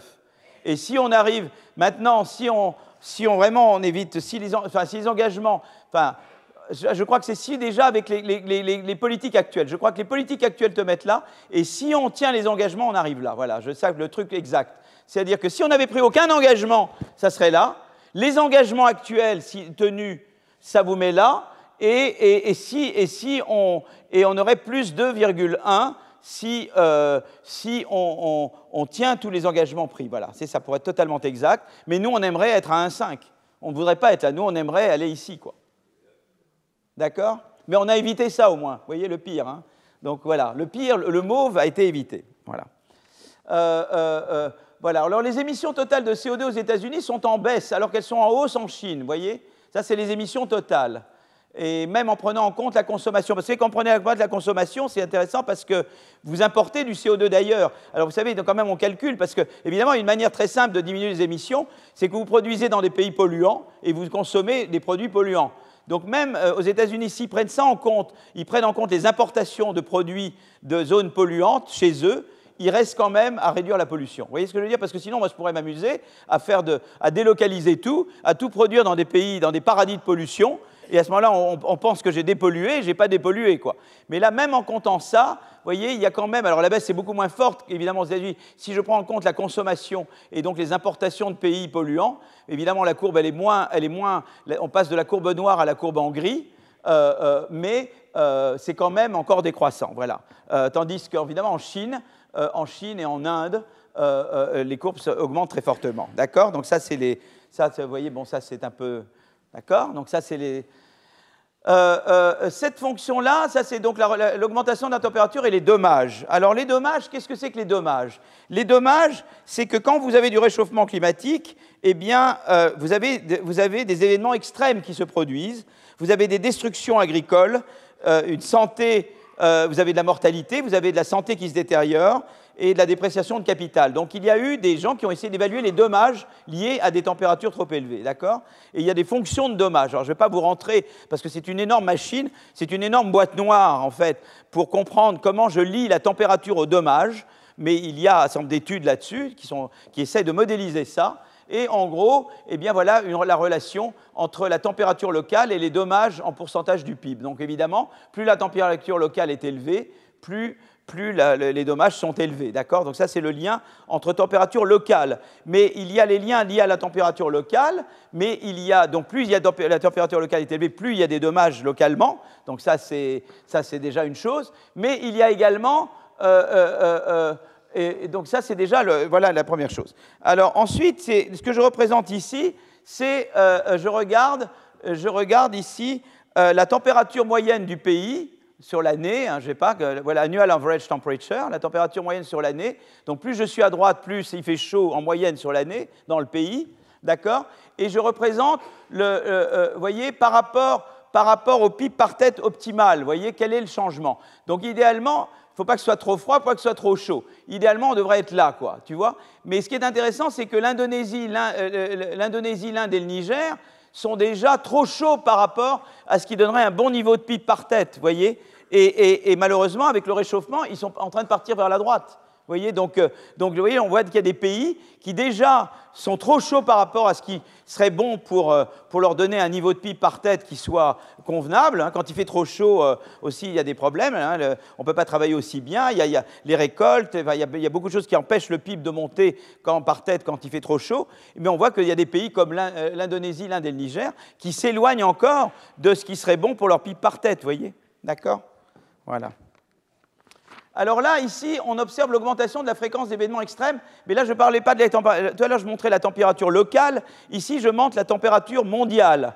Et on voit qu'on regarde la température mondiale et quand elle augmente, vous voyez, donc c'est ça qui est intéressant, c'est qu'on voit un petit peu, donc je pense que ce que ça montre, si vous voulez, c'est que une augmentation de la température globale a des effets dramatiques sur la probabilité de chaleur extrême, de sécheresse, de vent extrême, de précipitation extrême, vous voyez. Donc, voilà, donc on observe l'augmentation de la fréquence d'événements extrêmes, vous voyez, lorsque la température mondiale augmente en bleu de 1%, vous voyez. Et cette réponse est à comparer à celle en rouge qui correspond à l'augmentation de la fréquence de ces événements lorsque la température locale augmente de 1%. Donc vous voyez, ce qui est compte, c'est que la température mondiale a un effet important parce que c'est la température mondiale qui va vous amener les ouragans. Les ouragans, ils viennent d'ailleurs, hein, ils ne viennent pas de chez vous. Et donc, on voit que la température locale, c'est important, mais on voit qu'il y a un fort effet d'externalité, c'est-à-dire que quand la température mondiale augmente, ben, ce n'est pas bon pour vous non plus, parce que vous allez être davantage sujet à des choses extrêmes. Donc le nombre d'années, d'ailleurs l'abscisse, Romain, c'est quoi déjà l'abscisse? Qu'est-ce que tu en abscisse? C'est les années, c'est une fois qu'il y a eu l'augmentation, quels sont les effets au fil des ans? C'est ça. Après que ça soit produit, c'est ça. Voilà, donc, alors maintenant, je vous disais que quand on veut faire un peu une politique environnementale, on regarde, donc on voit déjà que la température, donc ici où on en est que croissance, accumulation de CO2, température, dommage, quoi. Et on voit qu'il y a bien ce chaînon-là. Hein. Croissance, ça produit du CO2, beaucoup, ça tend à produire du CO2. Le CO2 vous fait augmenter la température crée des dommages, et voilà, qui ensuite détruisent du PIB produit ou réduisent votre utilité. Voilà. Donc après, vous voulez un peu aller vers une politique du climat. Et donc, je vous ai dit, un des paramètres, c'est le taux d'actualisation, c'est quel poids je donne aux générations futures par rapport aux générations présentes. Et ça, c'est le fameux taux d'actualisation. Voilà, comment? Puisque c'est les politiques que je fais aujourd'hui qui ont des rendements dans le moyen et le long terme. Donc, je dois avoir un taux d'actualisation. Si, par exemple, je me moque des générations futures, j'ai aucune raison de faire de la politique climatique. Donc, tout le problème est le poids que je donne. Et par exemple, Stern et Nordhaus, ils sont pas d'accord là-dessus. Stern donne beaucoup plus de poids aux générations futures que Nordhaus. Vous voyez, donc ils ont et Nordhaus, il est pour ménager les générations présentes parce qu'il dit de toute façon, voilà, le taux d'escompte, donc le taux d'escompte, il n'est pas si élevé que ça. C'est-à-dire que, je veux dire, le taux d'escompte, il est assez élevé, au contraire. Et donc, il faut donner beaucoup de poids aux générations présentes. Et donc, il faut être, disons, progressif, les traiter bien parce que, voilà, je donne beaucoup de poids aux générations présentes. Nick Stern donne plus de poids aux générations futures. Donc ça, il y a le premier truc. Le risque et l'incertitude, c'est très important, la partie risque et les erreurs qu'on peut faire. Voilà. Alors, je vais dire quelques mots sur ces choses-là. Alors, évidemment, tout ça, c'est avant même de mettre l'innovation. Et on va voir après, ça, c'est juste politique climatique, quand je dis capital, accumulation de capital, et j'ai ces données-là. Et déjà, je peux dire des choses. Et puis après, par-dessus ça, je vais introduire l'innovation, et je vous montrerai comment l'innovation change la façon de voir tout le problème de la transition énergétique et de la croissance verte. Voilà, donc on va petit à petit, là, on est toujours sur un régime avant que l'innovation soit introduite, d'accord ? Alors, le taux d'actualisation, étant donné que les dommages causés par nos émissions d'aujourd'hui seront subis demain, il nous faut une manière de comparer les investissements dans la transition aujourd'hui avec les dégâts du réchauffement climatique dans 10 ans, 20 ans ou 100 ans. 1 euro aujourd'hui n'a pas la même valeur que dans X années à cause de la croissance. La consommation de 1 euro dans le futur vaut moins qu'1 euro aujourd'hui parce que 1 euro aujourd'hui, vous l'investissez et il vous donne 1 plus quelque chose, quoi. Par exemple, si j'ai de la croissance, j'investis 1 euro, j'ai 1 plus G, où G est le taux de croissance. Voilà, et donc je ne note pas 1 euro aujourd'hui, ça n'a pas la même valeur que 1 euro demain. Alors le taux d'actualisation est déterminé par les économistes, par les décideurs, par les scientifiques, il n'y a pas de consensus. Comme je vous disais, Nick Stern, il met un taux d'escompte de 1,4, tandis que Nordhaus de 4, c'est-à-dire que pour Nordhaus, vous voyez, c'est le 1 sur 1 plus R, hein, donc voilà, le taux d'escompte, ou 1 sur 1 plus ρ, quoi. Voilà, donc 1 demain vaut 1 sur 1 plus R aujourd'hui, vous voyez, 1 aujourd'hui vaut 1 plus R demain. Alors, le fait que Nordhaus mette 4%, c'est qu'il vous dit que demain, par rapport à aujourd'hui, c'est beaucoup moins, quoi. Donc, il met beaucoup moins de poids à demain par rapport à aujourd'hui que Nick Stern, vous voyez, d'accord ? Donc, typiquement, Nick Stern vous dira, il faut vraiment, Nick Stern, il faut penser aux générations futures, donc agir beaucoup maintenant, pour ne pas rendre la vie impossible demain. Oups. Tandis que Nordhaus, il vous dira, attention, il faut se préoccuper d'aujourd'hui, on ne peut pas faire porter tout le fardeau aux générations d'aujourd'hui. D'accord ? Alors ensuite, il y a les types d'erreurs. Alors, les types d'erreurs, les recommandations des économistes sont extrêmement sensibles au taux d'actualisation et à la fonction de dommage. Si l'on ajoute à cela l'incertitude inhérente au modèle climatique, il existe 2 types d'erreurs possibles. Un type d'erreur, c'est disons, d'espérer le meilleur mais obtenir le pire, d'être excessivement optimiste, d'accord ? Une politique peu ambitieuse et des dégâts dans l'extrémité haute de l'intervalle des possibles. D'accord? Donc à ce moment-là, on est là, on dit bon, finalement, on va être comme Claude un peu. Je ne sais pas, j'avais quelqu'un qui était ministre de l'Éducation, je ne veux pas le nommer ici, qui était assez climato-sceptique. Il dit ouais, de toute façon, pas de problème, tout va bien se passer. Et voilà. D'accord? Donc je ne nomme personne. Alors, espérer de meilleur mais obtenir le pire, une politique peu ambitieuse et des dégâts dans l'extrémité haute des intervalles des possibles. L'autre erreur, c'est de finalement être trop pessimiste, c'est-à-dire que j'ai prévu le pire, j'ai pris plein de précautions et finalement, ça s'avère être mieux que ce que je pensais. D'accord? Ça, c'est les erreurs de type 2. Et donc, là, ici, eh bien, les auteurs modélisent les deux types d'erreurs, c'est-à-dire la politique de celui qui pense qui est très pessimiste et ça ira mieux, il dit je vais quand même je vais mettre une grosse taxe carbone maintenant, ou je vais taxer beaucoup, et on verra. Et l'autre, au moins. Et en fait, si vous voulez, ce qu'il dit, c'est que finalement, eh bien, faire des erreurs. Le problème de la politique très dure, c'est qu'elle est dure sur les générations présentes. Mais à long terme, ça ne peut être que mieux. Parce qu'à long terme, ça fait que ça réduit la probabilité d'un mauvais événement. Donc on voit que le coût d'une politique de taxation élevée du carbone, elle est plus grande aujourd'hui, mais elle est moins grande demain. Et ça, c'est en pourcentage du PIB, eh bien, la politique d'impôts trop bas, c'est l'erreur de type 1. Vous voyez, ça vous donne, elle vous donne des coûts plus faibles au départ, mais les coûts deviennent plus élevés de cette politique plus tard, quoi, évidemment. Hein. Donc, mais c'est important qu'on note ça, parce qu'on verra toujours qu'il y a un coût de la transition énergétique. Vous voyez, ceux qui vous disent qu'il n'y a aucun coût de la transition énergétique, ils se trompent. Il y a toujours un coût de la transition énergétique, et la question, c'est qu'il y a un bénéfice de la transition énergétique. Le coût, il est supporté surtout à court terme, et le gain est supporté à long terme. Et c'est toujours, on verra en ces termes-là. Quand je parlerai d'innovation, il y aura également à nouveau le court terme contre le long terme, vous voyez. Et donc, j'ai un coût à court terme de la politique énergétique, j'ai un gain à long terme, d'accord? Alors, je voulais parlant de coût, qu'est-ce que je peux vous dire? En fait, je peux décomposer les émissions totales en 4 termes. Il y a le terme émissions sur énergie. Ça, c'est à quel point l'énergie, à quel point j'ai mis du CO2 par unité d'énergie produite. Ensuite, c'est l'efficacité énergétique. Pour chaque unité de PIB, combien d'énergie j'utilise. Donc, une manière, déjà, ça, par exemple, je vais le réduire typiquement en allant vers des énergies plus vertes. Parce que j'aurai moins, si je vais vers des sources d'énergie plus vertes, je vais réduire le premier terme. J'aurai moins d'émissions de CO2 par unité d'énergie. Si je passe du charbon au nucléaire, je fais baisser ça, quoi. D'accord? Ensuite, il y a la deuxième, c'est le fait, est-ce que j'ai une deuxième manière de réduire les émissions qui sont là? La deuxième manière de réduire les émissions, c'est par unité de PIB produit, je produis avec moins d'énergie, c'est-à-dire que je trouve une manière plus économe en énergie de produire quelque chose. Par exemple, je peux faire peut-être un voyage Paris-New York avec moins d'énergie, avec des avions plus efficaces, quoi. Si je prends le Concorde, là, c'est pas bon du tout, quoi. Et si je prends les nouveaux avions kérosène, c'est mieux, quoi. Vous voyez ce que je veux dire? Donc, par unité de PIB produit ou de service rendu, quelle est la quantité d'énergie produite?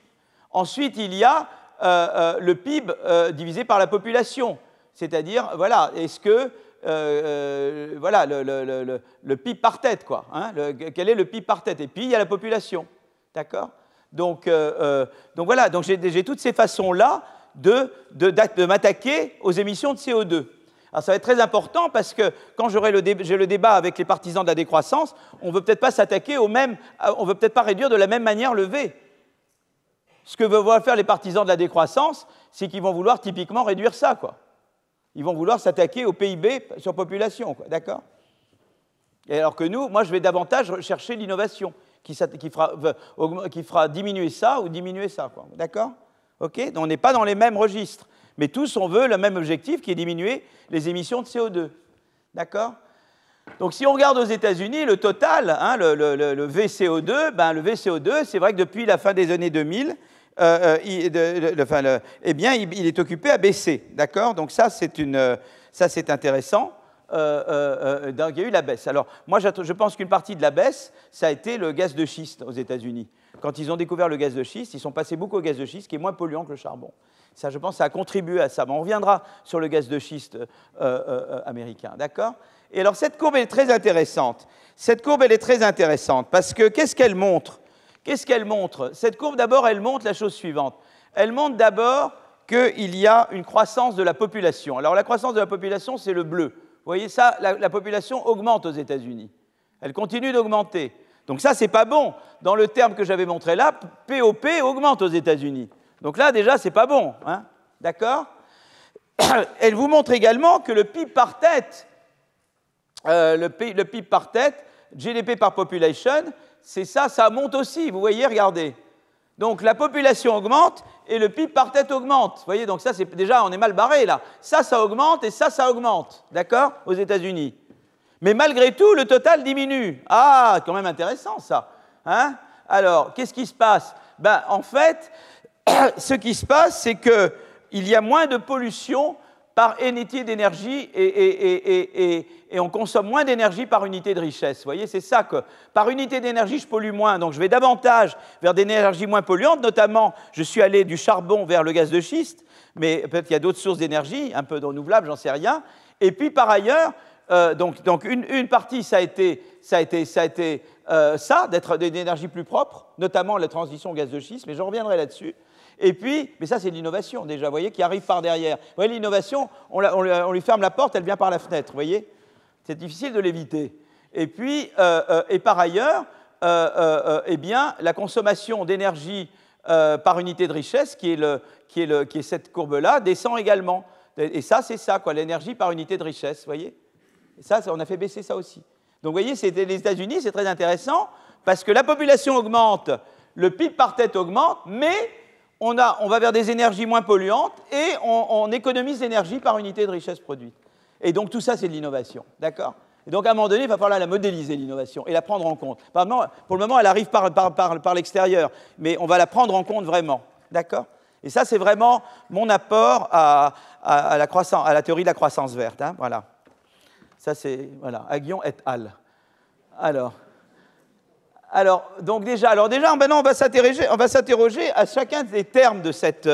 on va commencer à s'interroger à chacun des termes de ce produit-là. Voilà, on va regarder un petit peu. Alors d'abord, on regarde les émissions par unité d'énergie produite. Alors, qu'est-ce que je peux dire là? Eh bien, vous voyez que l'émission par unité d'énergie produite, ça diminue, je vous avais dit que ça diminuait aux États-Unis, donc c'est cette courbe-là. L'Allemagne, mais aussi pas mal. Chine, ça diminue plutôt un peu. La France, c'est assez plat, et c'est le nucléaire. On est bas et on est plat parce qu'on a nos centrales nucléaires. On n'a pas énormément progressé depuis les années 70, mais enfin, on les a construites dans les années 70 et les années 80. Mais voilà, on vit sur nos centrales nucléaires, en gros. Hein. Et voilà. Ah oui, mais là, alors... dites que je ne suis pas libre. Non. Alors, en Angleterre, ça baisse.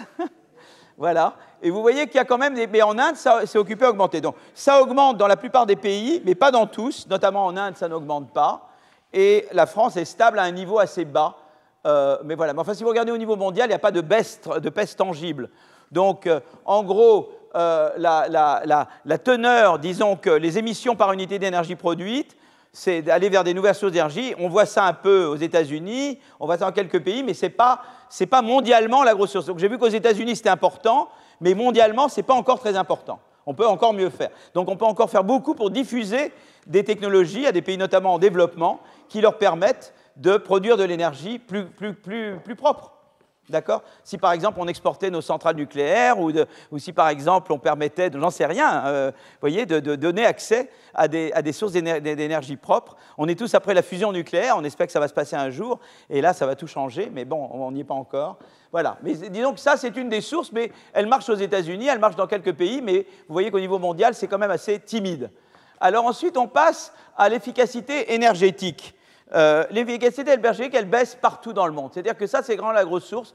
À part, oui, la Chine, on peut dire que non, mais disons, la plupart des autres pays, l'efficacité énergétique baisse. C'est-à-dire on produit la même quantité de PIB avec moins d'énergie. Voyez, ça, c'est quand même une des sources.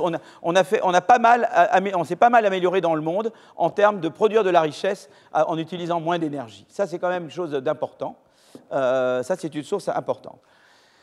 Alors là, voilà, je parlais du découplage. Donc, je vous ai dit que toute la question, tout le débat entre les économistes de la décroissance au sens plein et des gens comme moi qui croyons dans l'innovation et la croissance, mais la croissance verte, évidemment, c'est l'histoire, est-ce qu'il y a découplage ou pas?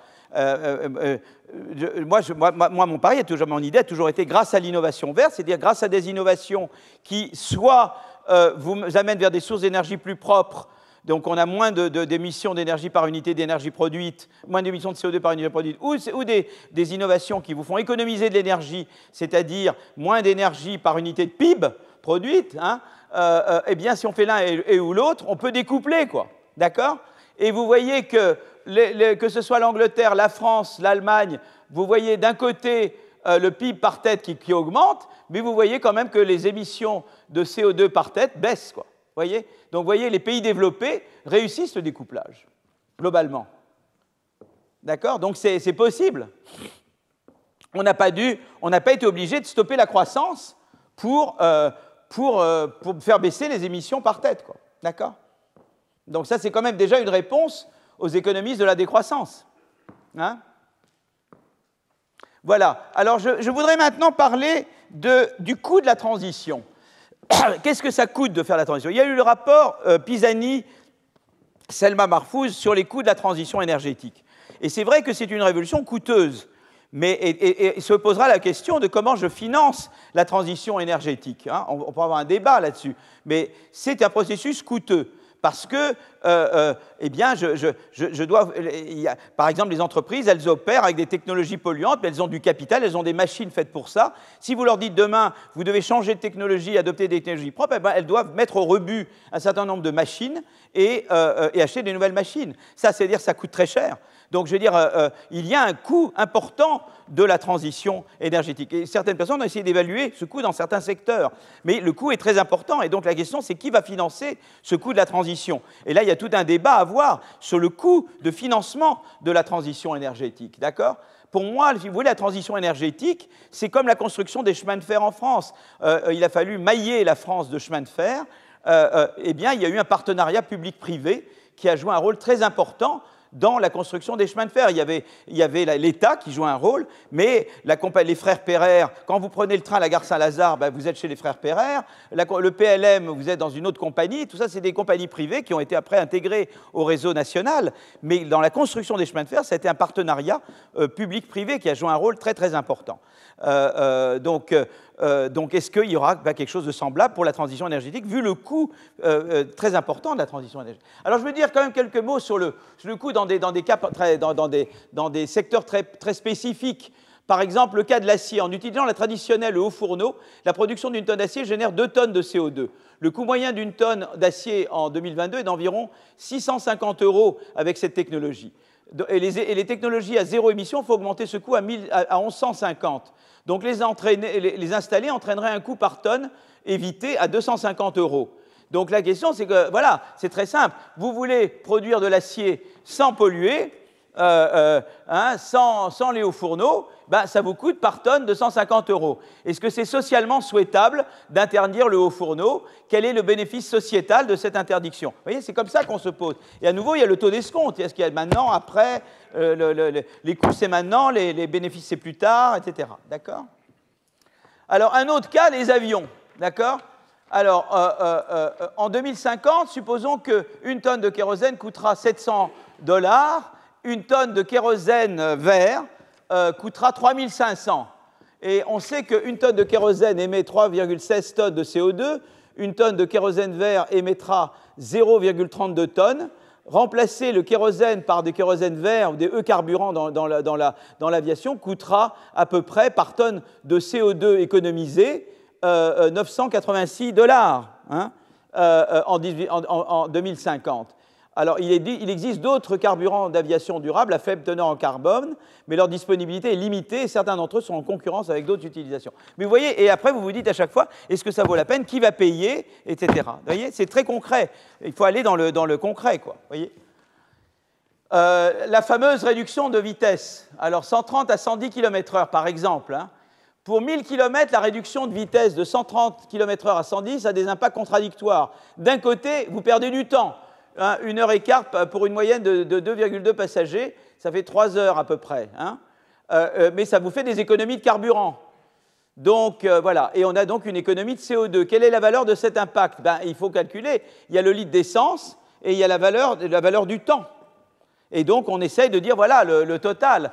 Donc là, on évalue le coût sociétal net pour 28,4 kg de CO2 économisés et de 43,47 €. Donc, si vous voulez, dans un an, vous faites une règle de 3 pour dire combien vous coûterait une tonne de CO2 ainsi économisée, ben ça serait de 1 530 € si la réforme est mise en œuvre. Et vous voyez, vous évaluez comme ça le coût sociétal. Alors, vous avez peut-être d'autres moyens de le faire. Hein. Vous pouvez dire, je regarde, voilà. Mais voilà disons, un calcul back of the envelope. Je ne saurais pas comment traduire back of the envelope calculation. Hein. Un calcul de coin de table, on dit, non? C'est ça, hein?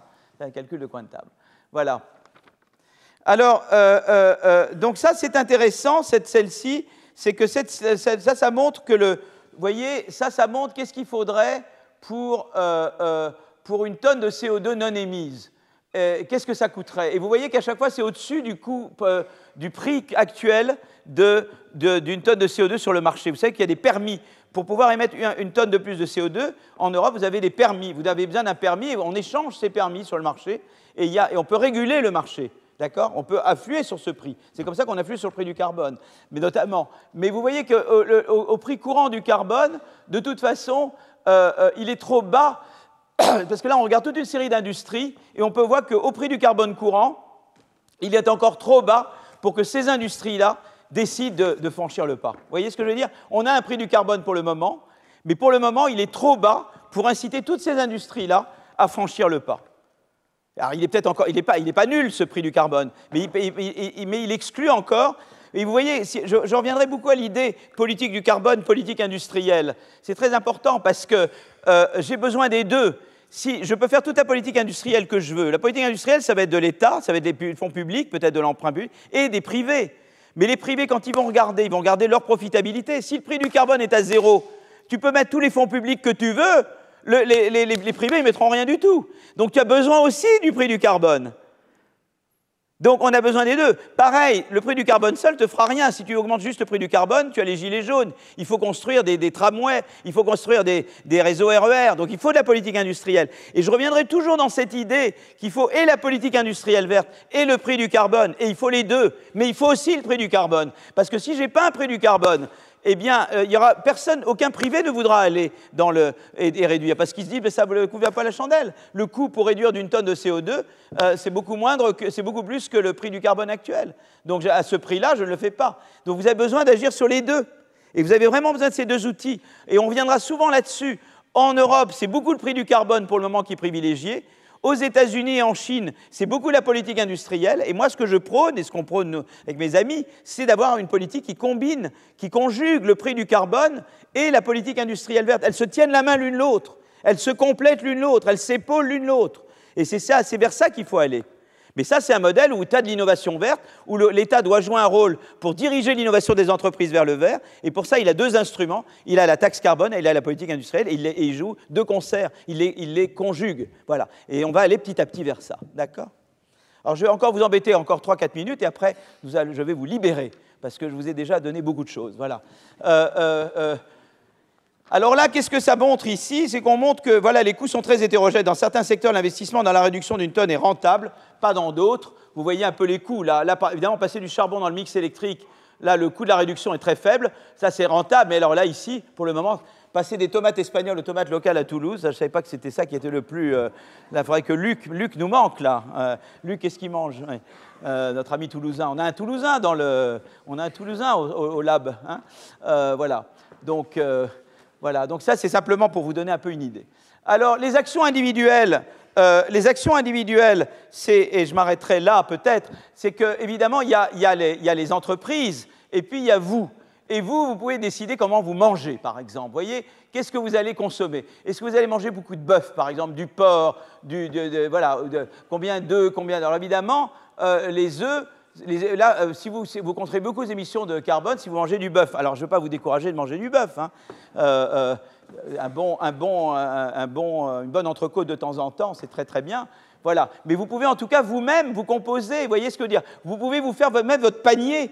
Vous pouvez dire, voilà, je prends du bœuf, peut-être je ne prendrai pas l'avion, peut-être je ferai ci. Vous pouvez vous composer vous-même votre panier d'émissions de CO2. Je vous ai choqué, je vous choque avec ça. Ah bon, d'accord. Hein? Ah, vous allez au restaurant? Ça vous donne envie, là. Voilà, je sens que, justement, l'entrecôte et tout. Ah, voilà. Voilà, donc si vous voulez, donc il y a là, on voit comment les gens peuvent consommer individuellement et se faire leur panier de biens. Voilà. Alors je vais parler de la taxe carbone. Je vais juste vous dire un mot sur la taxe carbone et voilà, et vous dire un petit peu la chose suivante. Et après, on va. Alors, qu'est-ce que c'est d'abord qu'une taxe pigouvienne? Une taxe pigouvienne, si vous voulez, en gros, si par exemple, dans n'importe quel marché où j'ai des externalités, si je pollue, c'est mauvais pour les autres.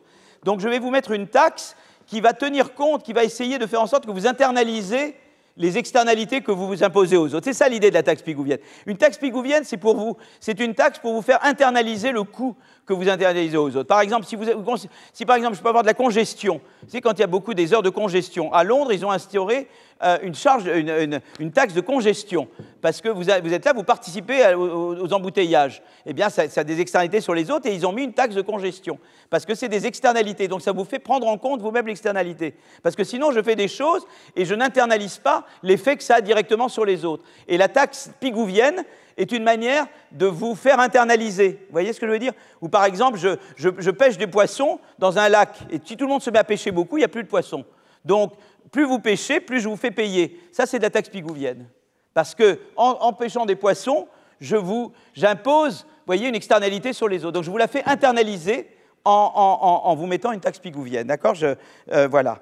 Alors, ce qui est intéressant, c'est que, voilà. Donc, on peut parler, une manière de faire, c'est de mettre des taxes pigouviennes. Ça, c'est une manière de que les gens se conduisent bien. Mais une autre, c'est de mettre des droits de propriété. Par exemple, des permis d'émission. N'importe qui ne peut pas émettre. Tu dois acheter un permis, et c'est un droit de propriété sur le droit d'émettre. Donc, on peut dire, au lieu de te taxer, tu as des permis d'émission que tu acquiers. Ou bien, tu acquiers un droit de pêcher dans le lac, quoi. Ça, c'est par les droits de propriété. Tu vois, donc tu peux aller par les taxes, ou l'autre moyen, c'est les droits de propriété. Alors, en absence d'incertitude, la taxe ou le marché de permis génère le même résultat, mais évidemment, on est dans une économie d'incertains et les deux instruments ne sont pas équivalents, d'accord? Donc c'est un peu, mais on joue en général un peu sur les deux, ou la taxe ou le permis, les droits de propriété, d'accord? Alors l'idée de la taxe carbone, c'est que, eh bien, on taxe l'utilisation d'énergie de CO2 afin d'internaliser l'externalité négative. Donc c'est ce que j'ai dit, c'est le principe du pollueur-payeur. Plus tu pollues, plus tu payes. Alors on essaie maintenant de faire ça avec les bonus-malus sur le marché du travail.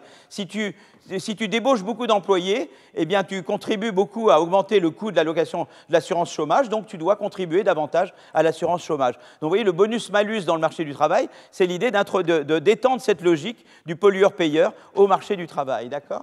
La tentative de mise en place en 2000 a échoué par le gouvernement Jospin, et en 2007, suite au Grenelle de l'environnement, la loi est votée au Parlement, retoquée par le Conseil constitutionnel, mise en place en 2014 sous le gouvernement Valls, sous le nom de contribution climat-énergie, taux initial équivalent à 7 € par tonne, s'applique sur le prix des biens avant TVA, passage progressif à 56 € par tonne. Le projet de loi de finances confirme cette planification, ça vous donne les gilets jaunes, mais la suppression de la hausse prévue pour le 1er janvier 2019. Et ce qui est intéressant, c'est qu'il y a eu les gilets jaunes, mais 85% des Français sont inquiets du réchauffement climatique. Donc la question, c'est comment je le rends possible et socialement acceptable. Et c'est là que c'est très important de prendre en compte les disparités de revenus et les disparités géographiques, et de conjuguer politique industrielle. Vous voyez, ça aurait été beaucoup plus acceptable, l'augmentation du prix du diesel. Ce qui s'est passé beaucoup avec le diesel, c'est que pendant des années, on a encouragé les gens à acheter des pavillons et à habiter en banlieue, en grande banlieue avec des pavillons. On leur a dit, et vous achetez du diesel. L'État français a pendant longtemps encouragé. Et tout d'un coup, on leur dit, ah ben tant pis pour vous. On n'a rien construit donc en matière. Il n'y a qu'à Paris qu'il y a des RER. Il n'y a pas d'RER ailleurs qu'à Paris.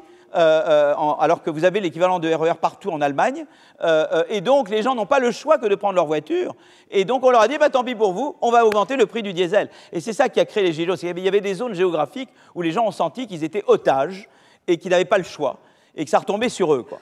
Et donc, ça a été ce sentiment-là qui a énormément alimenté le mouvement des Gilets jaunes. Si vous aviez eu des tramways partout, comme en Suisse, par exemple, des S-Bahns, comme en Allemagne, si vous aviez eu tout ça, il n'y aurait peut-être pas eu les Gilets jaunes, parce que les gens avaient des alternatives. Mais là, ils étaient coincés avec leur voiture diesel, leur pavillon.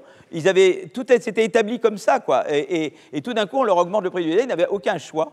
Et c'est là que ça a provoqué quelque chose. Donc c'est très important, quand vous faites une politique d'augmentation du prix du carbone, de la conjuguer avec une politique d'infrastructure et une politique industrielle. C'est très important, et de prendre en compte les disparités, non seulement de revenus, mais les disparités géographiques. Voilà. Je m'arrête là maintenant. Je reprendrai là, et nous ferons tout ce qui est innovation verte. Vous allez être de grands experts de l'innovation verte et de débats sur la décroissance. Vous allez être capable de parler à des gens de la décroissance et de les envelopper. Et vous allez faire croire que vous êtes de leur côté, vous êtes complètement de leur côté, mais vous allez en même temps les transcender. Voilà, à la semaine prochaine.